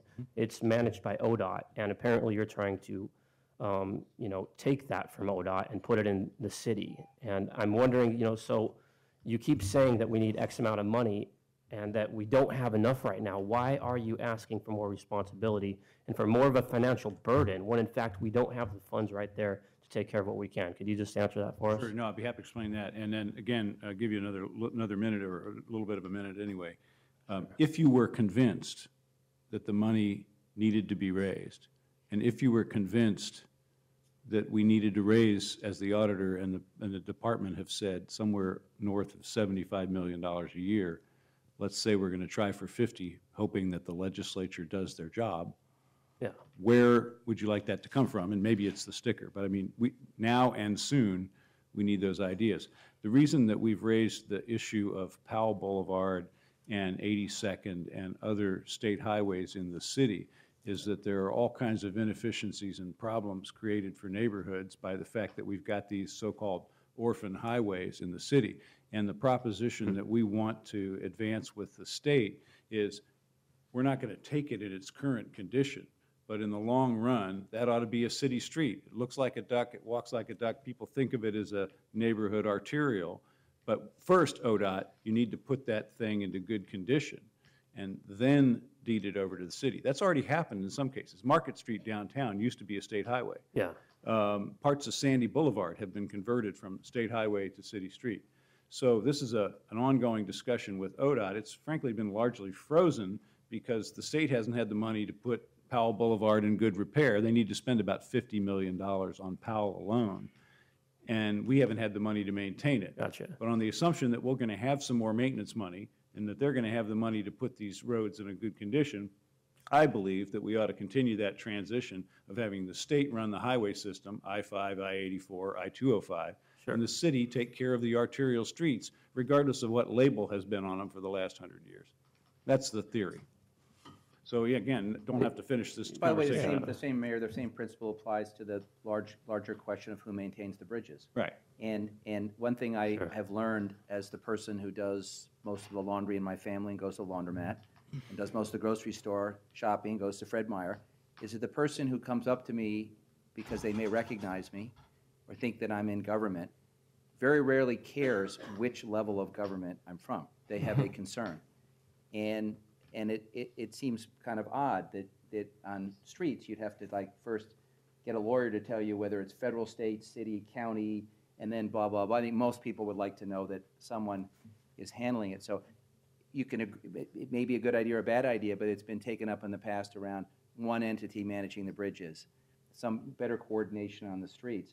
The mayor is a pretty good negotiator. He's not going to take on a street with a liability. So I think you could give him the credit for that. Whether it's a good idea to take it on or not, we couldn't do any worse than ODOT on a couple of these roads. The mayor, I guess, thinks that if we had it in our fold with the resources, that we could then bring them up to the safety standards that we're hearing from the community.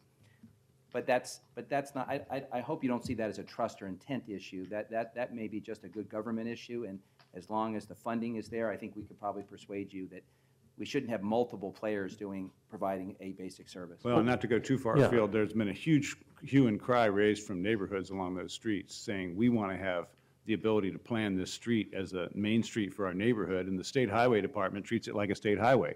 And so we've actually had a lot of pressure from citizens in those neighborhoods to do this, but I'm not going to do it until we've got the road in good condition. That's not financially responsible. Yeah, it would be cart before horse. You know, it's just that I've been here since '98, and you know, I bike around Portland and I drive around Portland all over the time because I do a lot of political door knocking, and I know all of these neighborhoods, and it's what I constantly see is I just see like inefficient things happening. You know, I mean, I'll see like there'll be bumps on a street, you know, one year, and then 2 years down, no bumps, like they took them out, and then bumps again, like 2 years later, and it's confusing to me, and you know, and then you'll be driving down these streets that are fine, that you don't see them needing paving, and then they'll get paved, and then meanwhile, East Portland, you know, like this lady came up as an advocate, I mean, East Portland is in disarray and has been for decades, you know, and it's kind of, it's very lunar, some areas in East Portland, and I think, why can't we prioritize? Why can't we be more prudent with resources we have? And here's my take on it. If you guys can give us an exact number that isn't based on you know on inconsistencies, that's not based on taking on roads that we don't have right now, if you can give us something more concrete, then maybe it would be a little bit easier to trust you on needing the money. But it's really hard to trust you on that when there's so much inefficiency across the board, and not just in this bureau, but in many others. And basically, you're asking us for money. It's a dangerous precedent. It's a really dangerous precedent. If you're going to come to your citizens and say, you know, because these past city councils over the past, you know, 14 years have overlooked some things, we're going to have you guys take it on, as you guys as in us, the citizens, take on the burden. I mean, this is a government job. The government is supposed to take on the government burdens and the government mistakes of the past. In order to establish that trust, you have to establish the need, and it also, like, you have to really entertain, you know, the ideas that people are more agreeing with. And I think it's disingenuous to put these three options that you have been told by numerous people time and again. These are all terrible options, and we've basically line item explain to you, you know, point by point why they're bad options. So if you're going to put some options on the ballot, at least make them legitimate, and at least put them to a vote if in fact you have one or two or three of these things coming through with any kind of favorable response, because the voters, at the very least, we deserve to you know, have our voice heard on how we're going to be, you know, paying our fees when it's an extra one, and not just have three people decide, you know, for 900,000. Anyways, that's my take. I appreciate that. And again, I want to encourage you, as others here that are interested in the question of, can you trust us to spend your money, to look at the budget in the budget process. And by the way, Commissioner Novick didn't say no one came to budget hearings. He said few people came to budget hearings to urge cuts. We had 300 people in David Douglas High School auditorium at a budget hearing last fall. So we have a robust public participation process in the budget process, and I encourage you, anybody else that's interested in how we spend your money, to participate in that. And frankly, as the city's budgeter-in-chief, because one of my responsibilities as mayor is to propose the budget, I take that very seriously. And if you come to my office anytime between January and April, you'll see a pile of budgets on our conference room table, because there's a lot to it. That's not to try to wave you off and say you're not going to be able to read all that. I'm saying there's just a lot to it. I'm very proud of the budgets that this council's approved in the 2 years that I've been here. The first year, we cut $21 million out of the general fund budget because we had to, and that was hard, and we did it, I think, well. And then since then, we had a little bit of extra revenue, and we used most of it to pay off old debt. So I'm proud of the way that we've spent money. I got in trouble with one of the local news media because I said I'd dare anybody to show up on my front door. I dare anybody to find $10 in my proposed budget that's misallocated, that isn't following the law or good budget policy, and I'll show up on their front porch with a TV camera and $100. So, you know, that offer still stands because I take that responsibility seriously to propose a balanced and legal and proper budget. But that's my opinion of my budget. Your opinion of my proposed budget is also completely admissible, and when I put it on the table in about 6 weeks, I hope you look at it. Absolutely, yeah, I'll do that. Thank you. Mr. Mayor, if I may, I actually found the email that the city attorney sent to me about the idea of a vehicle sticker. And what he said is that we are prohibited from imposing vehicle registration fees, and ORS 801.410 defines registration as the recording of a vehicle as authorized for use within a jurisdiction. So that was why he felt that if we said that any vehicle that is used in Portland has to get the sticker, he thinks that that would be considered a registration fee. So I just wanted to, I don't know if that closes the discussion, but I had it, so I thought I'd. Yeah. We'll take a fresh look. We'll take a fresh look at it because the question is, we do this now in districts, not citywide. Right. So, you know, let's think about it. Good evening. And just, excuse me, just before you move on, we had over 100 people in our parks budget meeting last night. It's not just transportation that doesn't have enough money. You know, we passed the parks bond, which I'm very, very grateful to the voters for providing $68 million. Yeah. That's $68 million out of $365 million that we need over the next 10 years for parks. So we have citizens in every single bureau who dive into the budgets and try to help us find revenue and fund the services that the citizens of Portland want and need. Thank you. Good evening. Good evening, Mr. Mayor and Commissioners. Thanks for the opportunity to talk Sir, to you. could you move just a little closer so we can have the benefit of your testimony? I need a longer neck to do that. Actually, if you move the whole thing closer to you, it moves. Slides. There you go. Oh, there. Thank you. Just give us your name. My name's Roger Hall, and I live in northeast Portland. You put some fences around what I can talk about that I wasn't expecting, but fortunately, Commissioner Novick tore down the fence because he said he hasn't heard anything about property taxes, and so I'm going to talk about that. Go for it. But first off, I want to tell you about when I was young. And when I was young, I used to read about old people being taxed out of their homes. And now I'm old people. And I'm feeling it, and I'm seeing it all around me. And my wife and I moved here. She's that pretty lady in the Norwegian hat back there. Cute hat, isn't it? Anyway, here's my tax for 10 years ago, and my property tax was $3,025. Here's my tax for last year and this year. Last year is $4,300. And I was reading the paper where things were going to go up by 9%. The difference between 3,000 and 43 is about 40% over 10 years. Not bad, I guess. My taxes this year, $5,850, from 43 to $5,850. That's 30% in 1 year. So I read the piece of paper here, and it says, you want to appeal? Well, sure you can, for two reasons. You don't agree with the value of the house, or you're protesting a late filing. I paid the entire amount up early to get that little amount off. But then I called, and it also says if you want to appeal, there's a $30 filing fee. Everything costs. And where's the money come from? 10 years ago, I could get 5 big, beautiful apples for $1. Now I can get 1. So anyway, I called, and the lady I spoke to, I don't know who she was, she said, when I told her mine went up 30%, and it's supposed to be 9% on average. What happened? And she's talked to some fascinating stuff about compression and decompression, and I was a Navy diver. I know about decompression. But her decompression, I could not figure out for the life of me. Finally, I just said, thank you very much. I've already sent my money, and I'll go bleed in the corner on my own. And that's where my wife and I are at. We're watching our neighbors got a foreclosure right across the street going on. Sir, without giving us your address, what quadrant of the city do you live in? How about 2 blocks north of Gleason and 1 block east of 82nd? Corner house, beautiful house, yellow house, white picket fence, can't miss it. So anyway, now to be fair with the mayor, what do I support? Well, I'm kind of not much of anything, but if I have to support one, it's gas tax.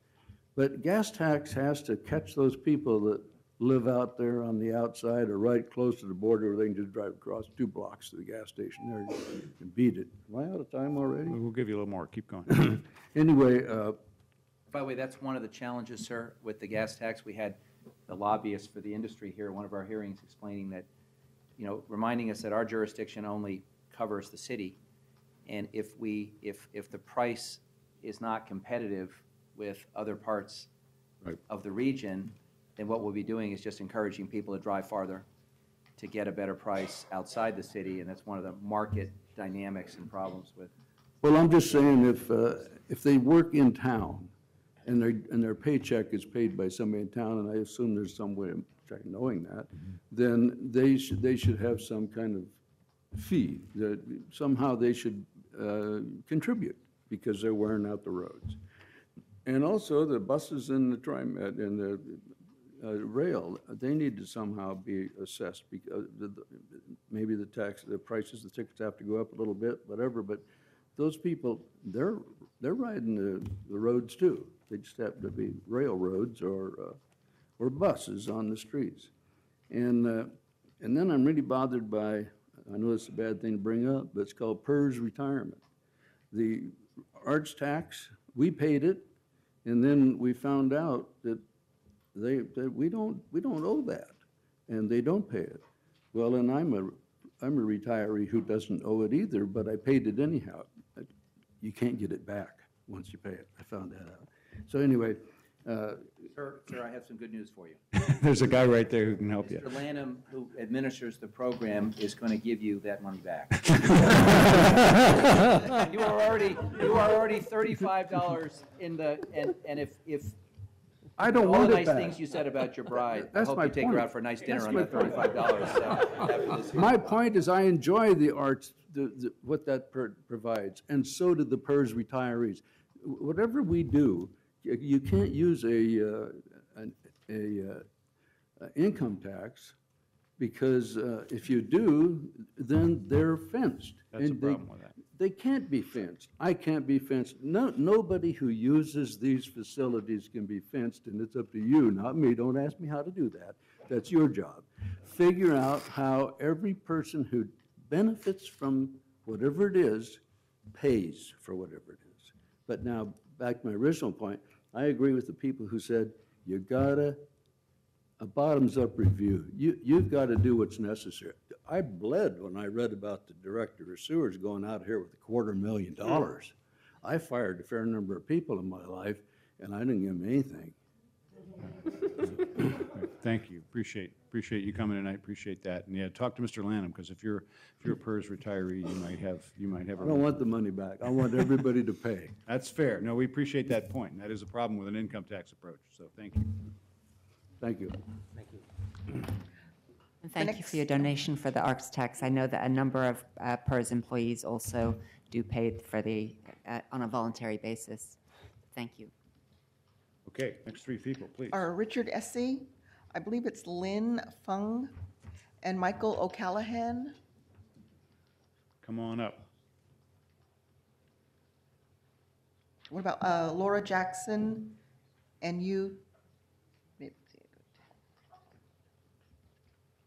Oh, wait, hold on. Okay, I think you've got those 3. Good evening. Who'd like to go first? Go ahead. Ladies first. I was the last one called. Go ahead. Okay. First of all, I want to congratulate you for this political process. Okay, give us your name. Michael O'Callahan, and I live in Southeast Portland. I appreciate that this political process has been very complex, but I appreciate that people are being listened to and you're asking for ideas. Okay, first of all, I want to focus on authority, okay, air pollution authority. This is my significant concern, although I realize streets are a concern. Okay, I want to apply the KISS principle. Keep it simple, stupid. Okay, gas tax is simple. I can support that. I want to kill 3 birds with 1 stone, though. I want to clean up our air. I want to eliminate freeway rush hour traffic, and I want to maintain our streets. How are we going to do this? Okay, what we do is, first of all, you define rush hour traffic as, say, 7:15 to 8:30 a.m. and 4:15 to 6 p.m. Photo all the cars on the freeway. If you are on the freeway in a vehicle more than 3 times a month, you're assessed a clean air fee of approximately $30 a month. Now, 16% of the traffic on the road is trucks. Trucks loaded weigh 40 times as much as a car. That's why all your bridges are designed the way they are. That's basically why the roads need to be maintained. Now, these trucks need to pay a fee of going in rush hour traffic, X amount, you guys can figure out what it is, per 1,000 pounds. Okay, now the revenue off of this, okay, half of it goes to street maintenance, and I want half of it to go to pollution-free, pollution reduction transportation systems, i.e. a free bus. Okay, so people that don't want to use the freeways have a transportation system that moves them quickly and efficiently. Okay, also we would build safety corridors in what I call non-polluting transport roads. Now, all these kids walking to school, it's very unsafe to walk to school, as you pointed out, Mayor. A lot of people have been killed on the roads. Cars are very dangerous things. I personally, being a bicycle rider, don't like cars. They hurt me. Okay? They're dangerous. Okay? They pollute the air that I breathed that was clean. I didn't give them the right to pollute that air. Okay? I want my air cleaner. Okay? And this would do that. And politically, it could be enlarged to all of Metro. Thank you. Thank you. Thanks very much. Good evening. Hi. My name is Laura Jackson. I live in Southeast Portland, roughly 45th and Division. I will do what I was told to do, which is tell you guys what I think should be proposed taxes. I support a gas tax, and I was not aware of this issue that we can't tag on to, for example, Multnomah County's registration fee. But I would support a gas tax paralleled or coupled with a registration fee, primarily so that cars like Priuses and electric cars that don't pay a gas tax still put money into the system. Could you hold that thought for a second? Because you just said we couldn't tag on to the Multnomah County, and I'm not I sure. didn't say tag on to do something like what Multnomah County did. Yeah. But you're raising another interesting point, which is, could we, by intergovernmental agreement, do something with Multnomah County where they are in effect are the party that generates the revenue, and we have some agreement as to how it's expended? Well, at the risk of something or other, I think if Multnomah County wanted to raise the vehicle registration fee a lot more, they might have paid off all of the Selwood Bridge instead of asking us to pay for $80 million of it. But it's a question of, yeah, can they do that? Fair enough. We've said we can't do it, but if someone else can, and we have a relationship with them, that may be another way. Okay, so in my fantasy world of like what I would be willing to support in this sort of thing would be some sort of gas tax coupled with a registration fee for the vehicles that do not buy fuel. I feel like there's enough people that come in from Vancouver, that come in from the other counties, that occasionally at least would be buying gas there. Plus people like me who do most of my driving, at least my discretionary driving, happens to be in Washington State, visiting elderly parents. I buy a lot of my gas in Washington State just because that's where the miles are accruing on my car, and that is where I am putting the mileage on the roads. I don't mind this concept of the recommendation vote, But I think whatever is come up with either out of that, or I'm guessing it's going to be your tax cocktail, as you were talking about, some combination of this, that, and the other thing to make the money that we need, that has got to go to the voters. And part of the issue of trust, people have talked about again. One of my big issues with trust, I was a transportation planner for about 25 years up in King County mostly. And we had a huge thing with pavement maintenance. And one of the big things that pretty much every jurisdiction up there did was say, okay, we're going to get our water bureau, our sewer, our electric, our gas. Everybody's going to be on the same page. So we don't have Clinton Street or Lincoln Street where the street gets paved by the transportation department, and then 2 years later, sewer comes in and digs up a whole bunch of it. I walk on Lincoln and I run on Clinton or bike on Clinton pretty much every day. And it's just appalling to me, all the great work that got done on there in the past 4 or 5 years for paving that's being torn up. So that's kind of what, it's a quid pro quo. I'm willing to give you guys money to do this, but you got to give me something back. And part of that is the trust that there's going to be coordination between the bureaus, coordination with private utilities so that this beautiful new division pavement we've got doesn't have the gas company coming in 2 weeks to dig it all up for one of the new apartment buildings. Or if they do, that they have to bring it back, not just their little trench, but the full pavement section to quality pavement. The final thing I want to say is the way this thing is structured right now between the residential and the non-residential fees, Mr. McCullough pointed it out really well, is a lot of these businesses are one-man, sole proprietor, home-based businesses. And we were looking at, my husband's an engineering consultant, Charlie knows him. Yep. We were looking at a fee of $216 a year. Not anymore, though. Okay. Well, that was the business fee that was lined up for our house, our business fee. That's twice what Stumptown Coffee Roasters was shown as, okay? And we would be paying an income tax fee on top of that. That's double taxation for one person, one income based out of his home who has virtually no transportation impact. I sent you guys all a letter today. I encourage you to read it. Yeah, let me ask you a follow-up question there, Laurie, and that is, assuming, let's set aside, you're right, we got to make sure that businesses are classified correctly and that big ones pay a big amount and small ones pay a small amount. And that's the question that Mr. McCullough has raised, which is, do we have that methodology right? Fair question, we've got to get it right. No argument there. But the general principle that we've been operating on is that business ought to pay about half the cost of this maintenance effort, and residents ought to pay about half as well. Do you think that's a rough justice? I think it's fair if you take home-based sole proprietorships out of the equation. When I look around my neighborhood, just our block face, and I know what people do. We have a retired accountant who does taxes for his friends, who has a business license so that he can take tax deductions. We have an award-winning graphic novel writer who, again, is shown as a 5-person recreational business. We have 2 retired nuns who live in a house owned by their church who were shown as a business. My husband's an engineering consultant who primarily works in Washington State. We're residents, and our businesses do not impact the transportation system any more than the average Joe homeowner. So don't tax us twice. And I think that's a fair point, particularly because during the recession, we saw a lot of people who were displaced went and got business licenses and became sole proprietors, worked out of their home. Which is what we did. And the other thing is, I just want to comment that I think you made Steve's night with something you said earlier. And since he's so modest, I'll brag on him.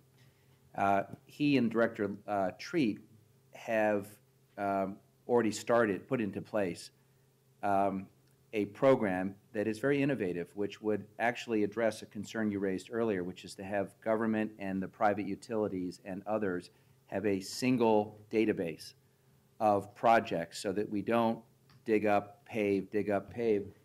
And in fact, because Commissioner Novick has transportation and I have water, sewer, stormwater, those are the 3 major utility bureaus, if this thing works out, and it's a big if, it will precisely address the issue you have. I mean, to me, that's the give. We give you money, but you've got to show us that you're actually spending it. Right, but we have to get our friends in the private sector to agree to fully participate, but we get it. And to Steve's credit and to Leah's credit, they've been leading the effort on that. That was actually, Leah saw that idea implemented in Chicago, and right now we're doing a review to see how these different entities can talk to each other and how we can set up a software system like that. I do want to say on the home-based businesses that based on the amendments we did the other week, home-based businesses with less than $50,000 in annual revenues are completely exempt from the fee. And I want you to know that I actually printed out your email and gave it to Commissioner Novick because I thought it was so helpful to me, as somebody who hasn't been into the details of all the businesses. I just felt the way that you wrote it and your testimony tonight has been very helpful. Thank you. 50,000 is exempt, and we also have a business owner's compensation deduction of 100, and we hope to get to 125. So points well taken. Yeah, thank you very much. Good evening. Mayor, Commissioners, my name is Richard Essie, and I live out on East Burnside in the Ella Heights district.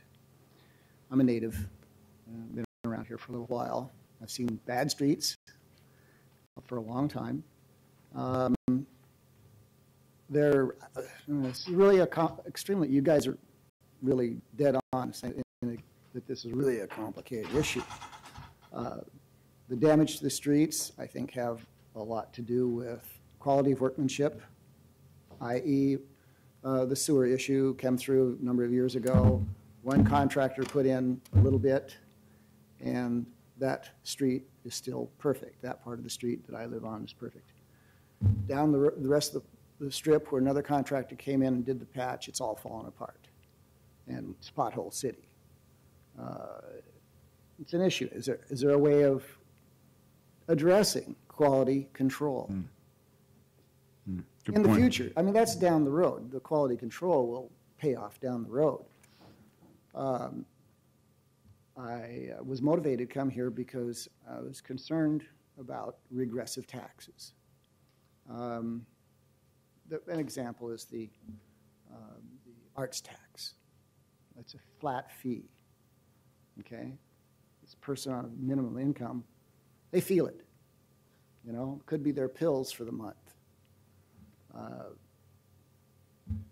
The guy with the bucks, his accountant doesn't even mention it to him. He doesn't feel it at all. So that's what I mean about. And then there are regressive taxes that are erratic, i.e. the sales tax.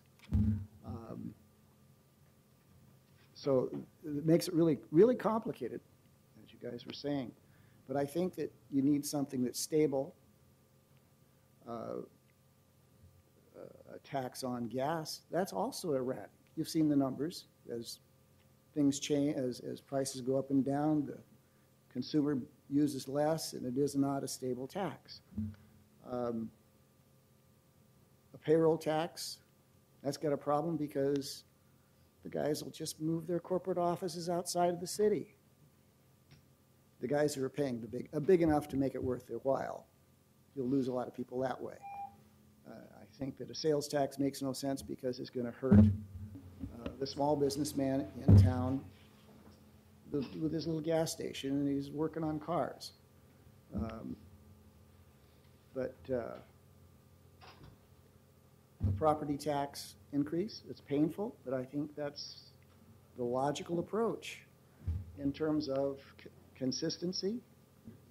It's a regular, something you can count on a regular basis. Oh, good. It's painful. I don't mind paying taxes if I get service. All right, thank you. Thank you very much.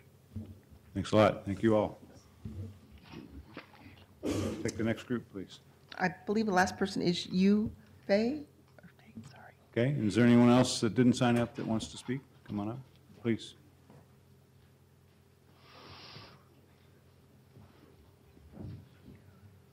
Go ahead.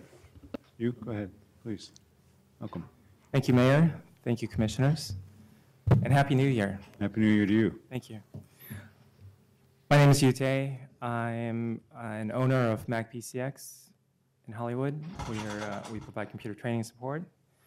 I'm also the president, the newly elected president of the Hollywood Boosters Business Association. And by the way, Mayor, your office had contacted us for you to come on for February for our luncheon, so thank you. Yes, good, thank you. And I'm also on the board of Venture Portland, which is being shepherded by Commissioner Fish. And so I think that there's a a strategy here for being the last person. I get to hear all these different proposals that people have made, and then that allows us to come up with even new ideas. And before I had thought of a few different ideas, but I think I'm gonna just go to two ideas that I'd like to run by you. And this thing about the progressive income tax, I think it would be the less impact on people with fixed income. And I think that's a major concern that we all have. And I think that there's a concern that if you do that, you're going to drive out business. Being a business owner, I know, I understand that. And I don't have the support from my members to make this proposal. But I think that if this is coupled with a proposal to say for Metro to take over, or not Metro, TriMet, or is TriMet part of Metro, but for a regional solution then to the transportation problem. Because what I've heard also was that that this is a tri-county problem. This is not just a Portland problem, because we have people that are working out of our city, out of our county, and coming in and using the services. And so that's an important point. I think that it needs, whatever solution it needs to capture, it needs to solve that problem. And so having a regional tri-county solution, then if you have income tax, it's not, where are the business going to move to? They can't move out. Are they going to move out of Portland? They're going to end up in Washington?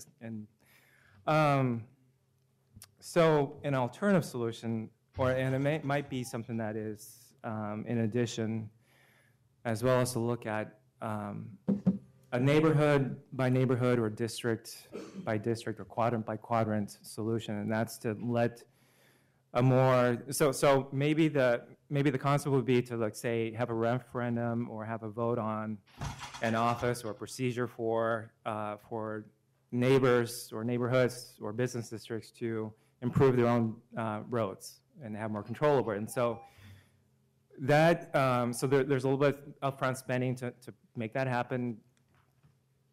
And then the neighborhoods can decide for themselves whether to tax themselves and to improve their roads. And I think the businesses that have terrible roads are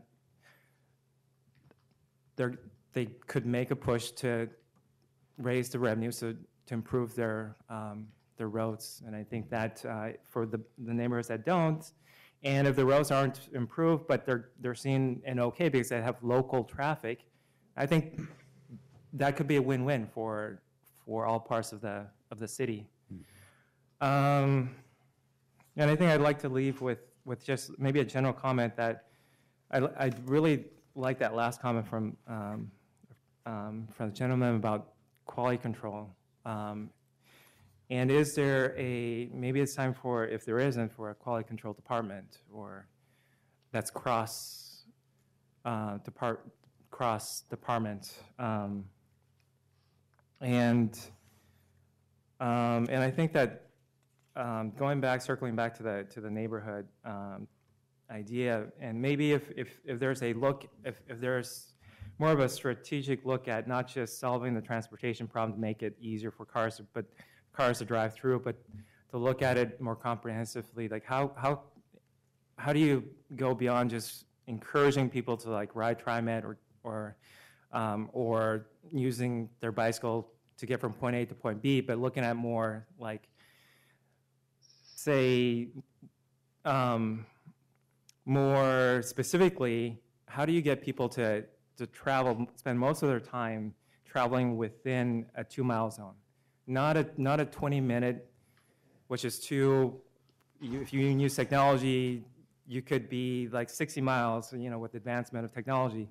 We could be able to commute from Portland to Seattle using the newfangled tunnel that within 20 minutes. But if it's a local base, geographic base, how do you get people to spend most of their time, 80% of their time, and travel and commute within the 2-mile zone, then within 1-mile radius of where they live or where they work, then maybe some of this transportation problem will be solved as well. And couple that with the local neighborhood-based initiative to whether or not for them to improve their own streets.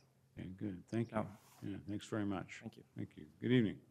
Welcome. Who's on I'll first? go. Hi, my name is Matt Hayes. I live in Southeast Portland. I just have a quick question to start because I'm a little confused. What's the criteria for deciding which option to choose after the vote? Is it whichever gets the most votes, or is there something in place? I think that's the basic idea, but obviously we want to send things out that we have the authority to adopt, that would raise enough revenue to make a difference, and that can be explained to the public. So those are my criteria anyway. Could you state your question again? It's getting late, and I didn't. Sorry. I'll make sure I understood it. So what I was asking is, what's the criteria for deciding which option to choose after the vote? So you send the vote out, comes back with the percentages. How do you choose which one? So each of us could give you a different answer on this. If this goes forward, it is an advisory vote, which means each of us will give it the weight that we think is appropriate. And the harder question is, what happens if none of the options come in with majority support?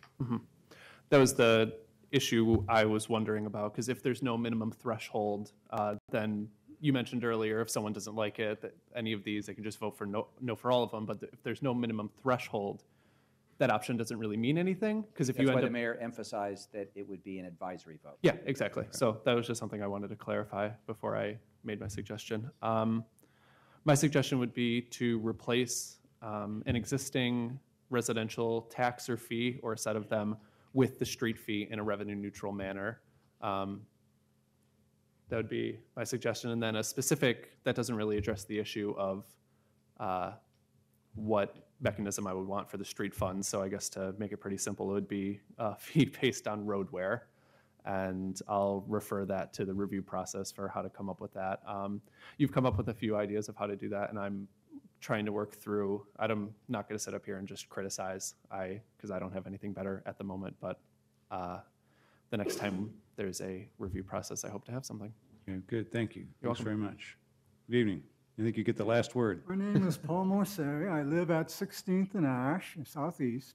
And let me start with a point that was just brought up by a few of the last speakers on the subcontractors on the repair of the streets. Like in the Buckman neighborhood, the sewers were just redone. It's a patchwork. Some of the work they did was good, but mostly they ruined the streets. They didn't fix them properly. And now they're gone and we're stuck with the bill. So, sir, because that's a joint enterprise between the Bureau of Environmental Services and the Portland Bureau of Transportation, after the hearing, would you give me some examples, just the address of what you believe to be substandard, and I'll take a look at it? Oh, I'd be happy to give you a tour of the neighborhood. By the way, I don't want to bore you with my pity party for one, but there are some neighborhoods which would prefer that we not do long stretches and tear up the road. So we sometimes do section by section to accommodate neighbors and businesses, and it probably does create more inconsistencies than if we did them together. There's probably an argument for trying to do them all at once. There is a disruption factor and impact. I'm not here to be argumentative, but if there's substandard work, I'd like to know about it, because for the last year I've had the honor of being in charge of BES. So yeah, I'd like to I'd be happy to show take a look at that work. Good. And other issues I have are futuristic issues, like a gas tax. The technology is changing. Toyota is about to come out with a hydrogen fuel prototype. They've got over 6,000 patents. They're willing to share them with other corporations free to develop the infrastructure. So, the fuel system is going to change rapidly here. Yeah. And other issues like what damage are studded tires doing to our streets? Are they really necessary in a city such as Portland that gets little snow? That's a question that we actually have raised, and in fact, it adopted our legislative program for the state legislature earlier today, and this city council was unanimously of the opinion that we ought to have less use of studded tires and more local regulation of them. So we're in your camp on that issue. Up to now, it's been a state issue, and we've had no say over that. We're angling for and pushing for more local say about, we think, a common sense approach to studded tires in a place where it hardly ever is below freezing anymore. We should be using them very little, if at all, here in Portland. It's kind of superfluous, really. Yeah, it is. No, and they cause a huge amount of damage. They cause a great deal of amount of, drive down any highway that hasn't been repaved in the last 10 years and you're in trenches because of the studded tires. So, Has there been any studies done on how much damage that actually occurs from studded tires Yes. per year in the city of Portland? I don't know if it's been done for the city itself, but it's certainly been done on the state level. And I think that the figure I remember is about $40 million a year statewide. So I don't know what percentage of the state streets we have. I mean, based on our share of the population, it's probably at least $5 million. That'll fix a lot of roads. Yeah, yeah, we agree with you about that. Sir, since you have the last word, is there anything else for the good of the order you'd like to share with us? Sounds like Let's move on from that. Okay, and as far as, I mean, discussing how we got here, we all know how we got here. It's superfluous to discuss it anymore. I mean, there's no free lunch. I mean, they have to be rebuilt. It's going to take money. It has to be done equitably and simply. I mean, a hodgepodge of different fees and taxes. I mean, let's keep this as simple as possible. Yeah, good advice. Fair as possible. Great, well, thank you. Thanks very much. Thank you all for coming, and we appreciate We the excellent testimony we've got tonight. It's, sorry, oh, got one more? Come on up, Lightning, sorry. So you get the last word. Over me.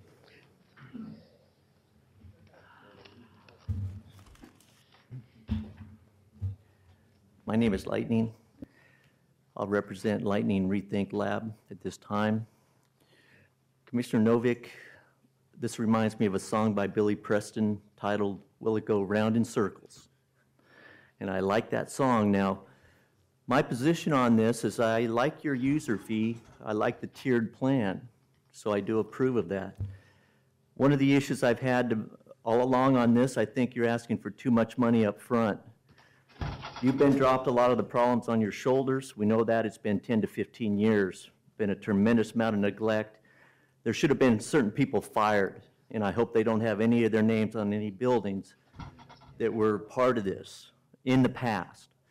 Now, what I'd like to see is a $25 million cap on the overall number we're dealing with for the first 3 years. Then we do a sunset clause. Then we reevaluate the whole situation at that time. One of my biggest concerns right now, and I hate to say this, is Mr. McCullough. I'd like to see him, if at all possible, be hired from the city as a consultant. I don't think we can afford to pay his fees. Well, there's reasons why you might want to ask him that and negotiate a reasonable amount to do that. And I won't go into that right now, but it would be very advantageous for the city to have him on your side as a consultant under an agreement. I would recommend that, but that's up to you. I'll interrupt and not take your time for this, but Okay. I think Commissioner Novick is right that we couldn't afford his fees, but I think Mr. McAuliffe is having so much fun being Southeast Uplift Chairman that we will probably get his advice for free. Well, what I'd like to see on this type of research is that if he is your consultant, then he is responsible for the numbers that he provides to the public, and the litigation will be directed at him. That is why you hire the consultant to do that. So you're going to have a battle with him all the way through this. Now, again, as you know, the gas prices have dropped. We all know that. I haven't heard a calculation on how much the city has saved on their fuel prices within operating the city on their vehicles. There's got to be a savings calculated on that. I've talked to Multnomah County on the vehicle registration fees. They're open to discussions on that. They pointed back and said, well, what does the city want to do? Now, that is up for discussions, and I understand that that has to be approved by the attorneys and to see what direction you want to go on that. But again, I would not move too much farther without having a good understanding where Mr. McCullough is on this, and that's just my opinion, because I don't think we need to end up in a lot of litigation over this. And as an attorney, an ex-attorney that you are, you know that's the direction this is going to go. Lightning, just on the litigation front, I just want to clarify. Okay. We will not bill any businesses based on the estimates that we made. We knew we were making estimates because we haven't in the past required businesses to submit all this information that would be the basis for the fee. If we adopt the fee, they will be required to submit the information, and we will compute the fees based on that information. Okay, that's fair enough. I'm just reading his report on what he stated on the litigation factor of the report. So that was a concern to me, just as the public reviewing that. So other than that, I think, like I say, that's my position on it. And I think there's been so many changes, and the last thing I wanted to see is a lot of confusion created. But we've gone in a circle. And I think there's got to be a time that you understand there's got to be a number set and a cap set, and work it out for 3 years, see if the gas tax can go through. If not, we can try to adjust at that time. But other than that, we're going in circles on this. I appreciate the thought, Lightning. The reason we're concerned about asking for any less money is that even with what we're asking for, we're not even stopping the bleeding, because every month another stretch of street falls into worse condition and costs more to repair.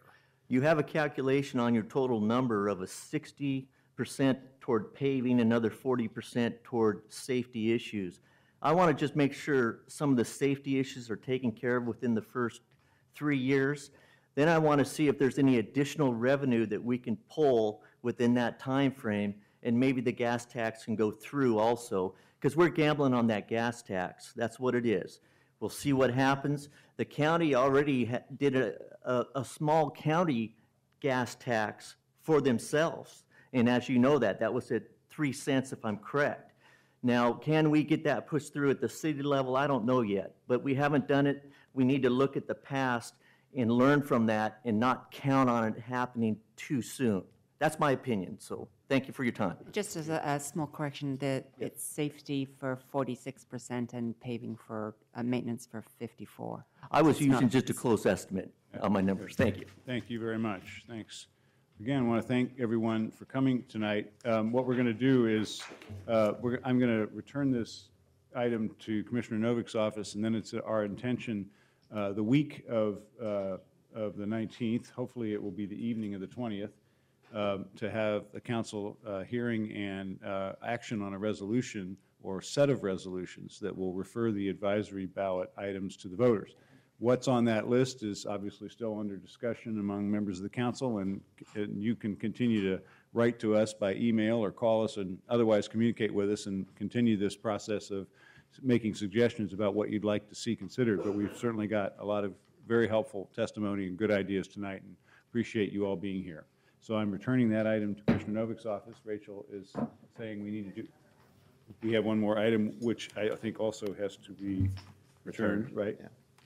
So I'm also, sorry, I lost my number, returning item 47 and 30, 46, 47, and 36 to Commissioner Novik's office. Did I get it right that time? Thank you very much. Thank you all.